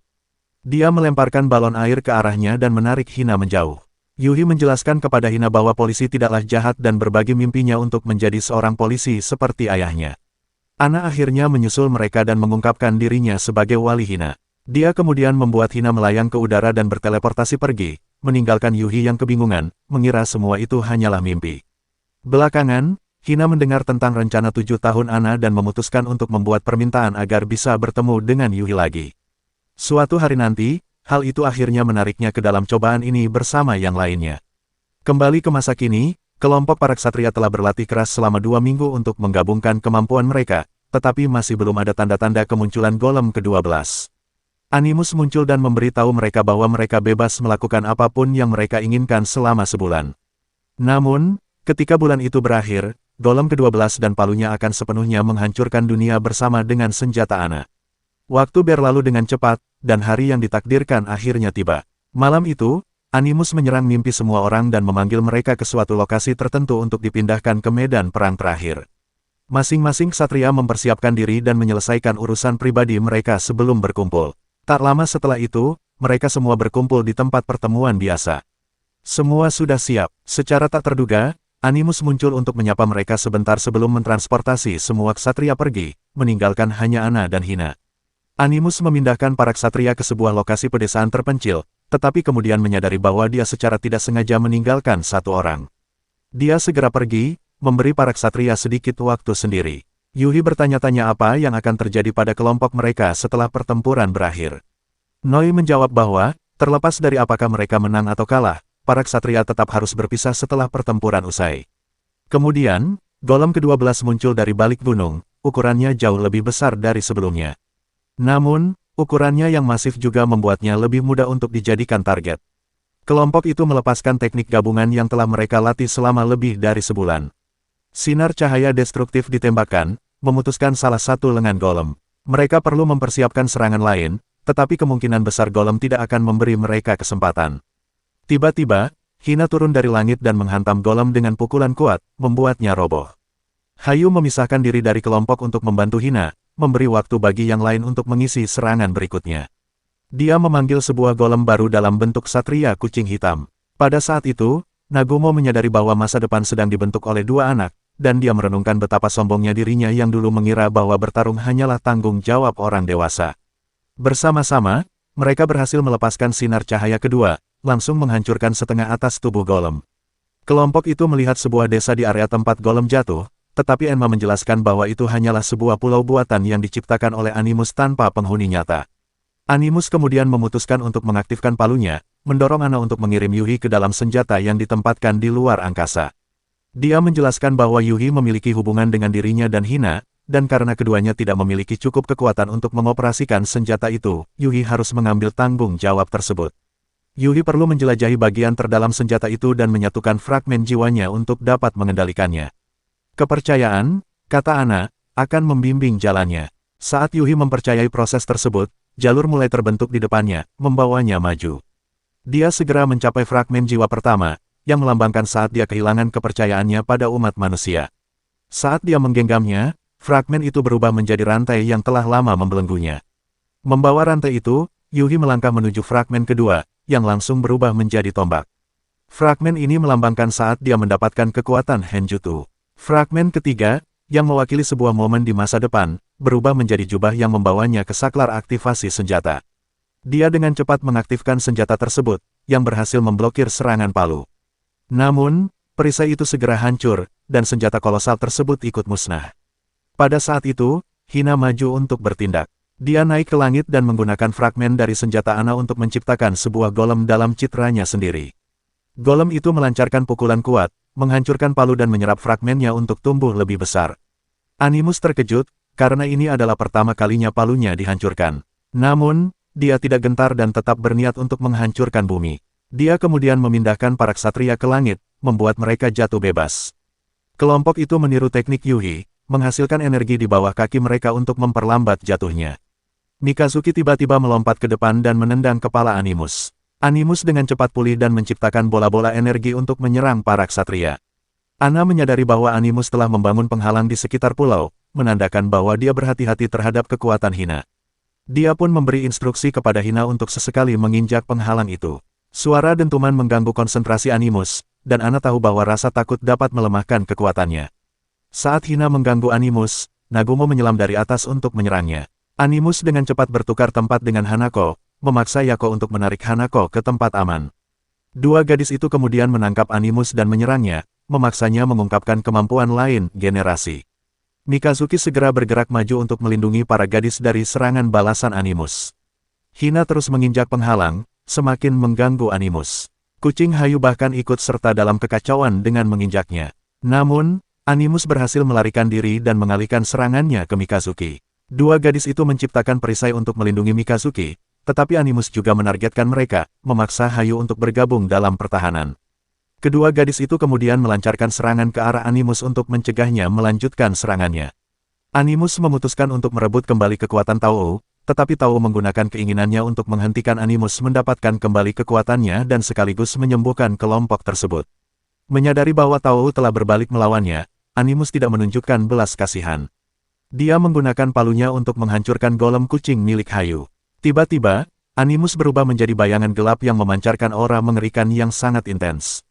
Hina, menyadari bahwa dia tidak bisa tetap di luar penghalang lebih lama lagi, melancarkan serangan bertubi-tubi untuk menghancurkannya. Animus membalas dengan melemparkan palunya, menyelimuti para ksatria dalam asap dan debu. Dengan memanfaatkan kabut asap tersebut, ia melancarkan serangan mendadak. Namun, Yako segera mengusir asap itu dengan tekniknya. Te mencoba menggunakan kekuatannya untuk menyembuhkan kelompok, tetapi Animus menargetkannya, memaksa Hanako dan Mikazuki untuk turun tangan. Animus kemudian melancarkan serangan lain yang ditujukan kepada seluruh kelompok. Terus menyembuhkan mereka, tetapi kekuatannya semakin melemah setiap kali digunakan. Animus melemparkan palunya ke arah Hayu, tetapi Hayu berhasil memanggil golem tepat waktu untuk memblokirnya.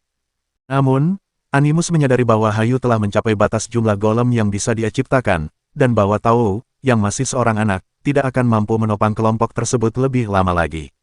Namun, Nagumo dengan tegas menyatakan bahwa tidak ada anak-anak di sini, hanya para pejuang, dan satu-satunya anak yang sebenarnya hanyalah Animus sendiri.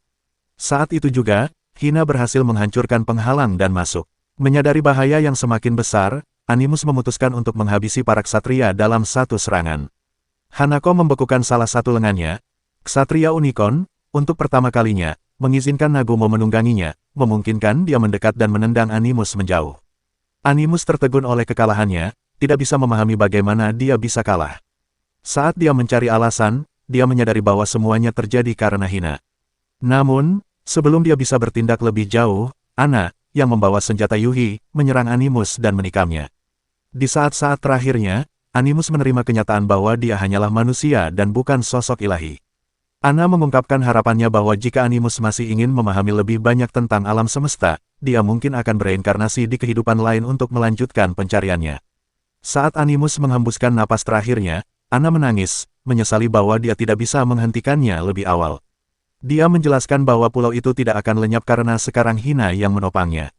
Dengan kepergian Animus, konflik ini beralih ke kelompok tersebut dan Hina. Hina dan Yuhi kemudian mengungkapkan rencana asli mereka untuk menghancurkan bumi. Hina mengendalikan golem raksasanya, sementara Yuhi bersiap menahan para ksatria. Yuhi dengan cepat menyerang, menjatuhkan Nagumo dan Yako, bahkan melumpuhkan Hayu yang dianggap sebagai ancaman terbesar. Yuhi menyatakan bahwa siapapun yang ingin menghentikan Hina harus melewatinya terlebih dahulu. Hanako memutuskan untuk pergi menyelesaikan sesuatu, sementara dua gadis lainnya tetap berada di dekat Mikazuki untuk memastikan dia tidak nekat ikut bertarung meskipun dalam keadaan terluka. Kini, Yuhi hanya menghadapi dua ksatria binatang legendaris. Dia menyerang Nagumo, membuatnya terlempar hingga menabrak Yako. Yuhi mengkritik mereka karena hanya berlatih melawan golem lumpur, bukan melawan manusia. Namun, Nagumo bertekad untuk bertarung dengan seluruh kekuatannya, bahkan jika itu berarti harus mematahkan beberapa tulang Yuhi, karena sudah menjadi tugas orang dewasa untuk mengajarkan generasi muda. Sebagai balasan, Yuhi mengungkapkan rasa terima kasihnya dan meminta Nagumo untuk tidak menahan diri. Sementara itu, Hanako mengambil air untuk mencoba menjebak Yuhi, tetapi dia berhasil menghindarinya. Yako berusaha menciptakan lebih banyak belenggu, berhasil membasahi Yuhi dengan air, tetapi Hanako tidak memiliki cukup kekuatan untuk membekukannya. Mikazuki berusaha membangunkan Tayou agar bisa menyembuhkan dirinya sendiri. Namun, di tengah kekacauan, Yuhi tanpa sengaja membalik rok Yako, membuatnya marah dan menyerang dengan seluruh kekuatannya. Yuhi nyaris menghindari serangannya dan memanfaatkan kesempatan itu untuk mengakui bahwa dia tidak bisa membalas perasaan Yako karena dia mencintai Hina dan ingin menjadi orang yang menghentikannya. Hina sudah memperkirakan hal ini. Dia ikut bertarung sambil mengenang momen-momennya bersama Yuhi. Dia teringat ulang tahunnya yang lalu, saat dia pertama kali memberitahu Yuhi tentang penyakitnya dan bahwa dia tidak bisa hidup tanpa Ana. Ketika dia mengetahui bahwa Yuhi telah mewarisi kekuatan Hajutu, dia tahu bahwa konfrontasi ini tak terhindarkan. Hina menyadari bahwa Yuhi mulai lebih optimis dan menikmati hidupnya. Meskipun dia senang memiliki teman-teman baru, dia berharap waktu bisa berhenti agar dia bisa menikmati momen ini lebih lama. Namun, waktu terus berlalu tanpa henti.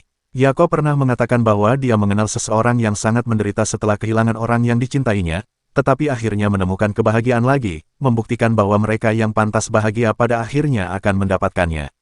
Perlahan, Hina mulai menyadari bahwa Yuhi telah melangkah maju bersama semua orang, meninggalkannya di belakang. Dia percaya bahwa semua orang akan menemukan kebahagiaan di tempat di mana dia tidak ada. Tersadar, Hina mendapati dirinya telah memukul Yuhi hingga terpental. Namun, Yuhi berhasil meraih senjata dan jubahnya, yang tiba-tiba menghilang dan berubah menjadi kekuatan bagi Noi untuk berevolusi.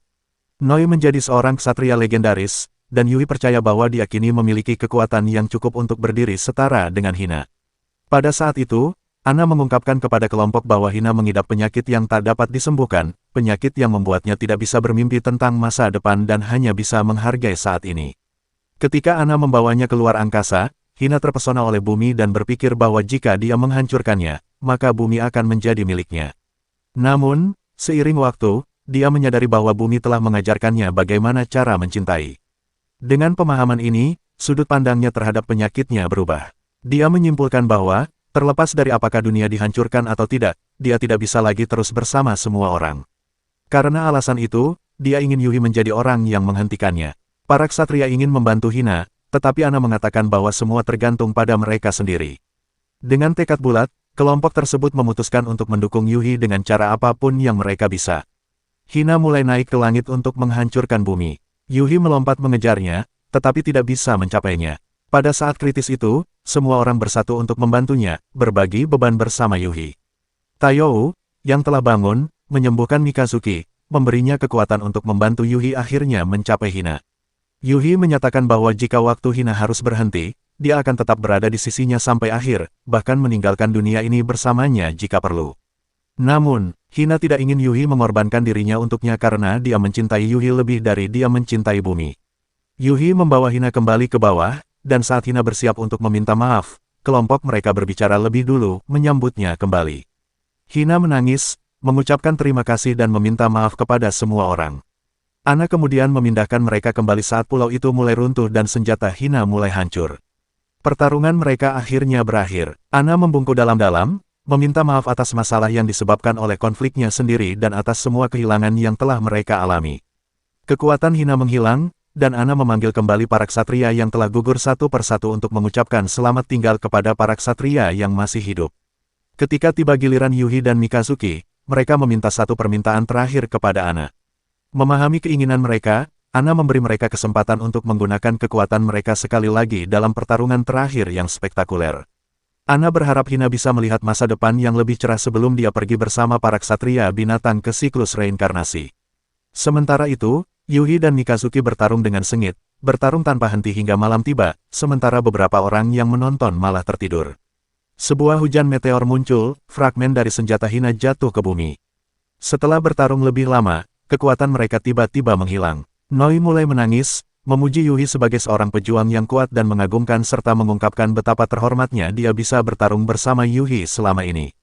Yuhi juga merasa terharu, sedih karena harus berpisah dengan teman lamanya, Mikazuki. Raven berbicara untuk terakhir kalinya, memuji Mikazuki atas sikap tidak mementingkan dirinya, bahkan rela mengorbankan nyawanya hanya untuk mendapatkan sepotong roti demi orang lain, dan berharap agar Mikazuki menang. Mereka terus bertarung hingga kelelahan dan akhirnya hanya bisa saling beradu argumen.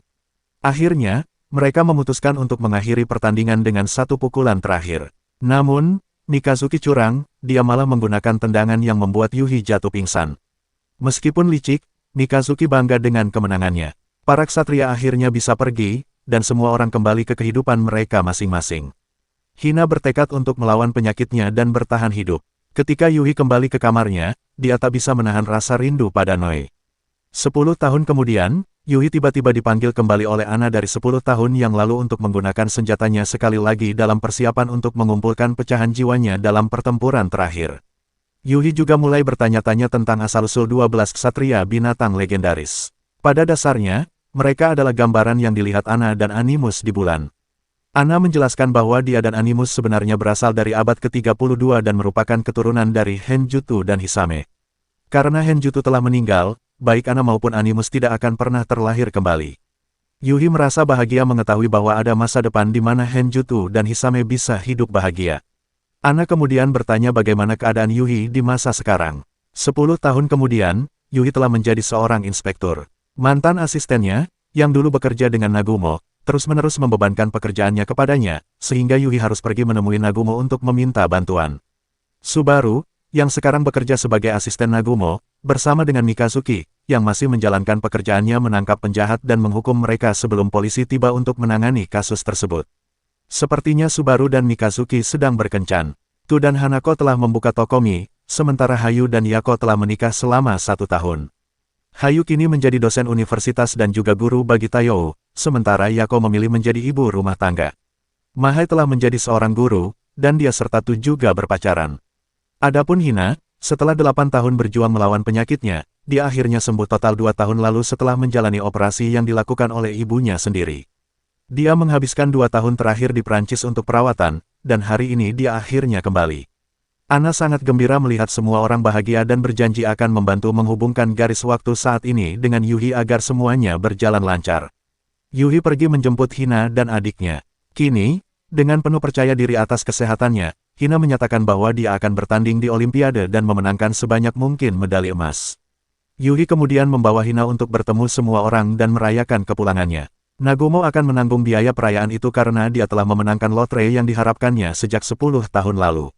Hina memberikan boneka kepada semua orang, boneka yang mewakili para ksatria binatang legendaris yang telah dia buat selama bertahun-tahun. Dengan demikian, kisah pertempuran mereka selama 1 tahun akhirnya berakhir. Kini, mereka semua telah tumbuh dewasa dan menjalani kehidupan mereka masing-masing. Film ini ditutup dengan akhir perjalanan mereka. Terima kasih sudah menonton, jangan lupa like dan subscribe, agar channel Narasi Anime Indonesia terus semangat upload video. Bantu channel Rekap Anime Indonesia ini menuju ke 1000 subscriber. Sampai jumpa di video berikutnya. Sekali lagi, terima kasih semuanya.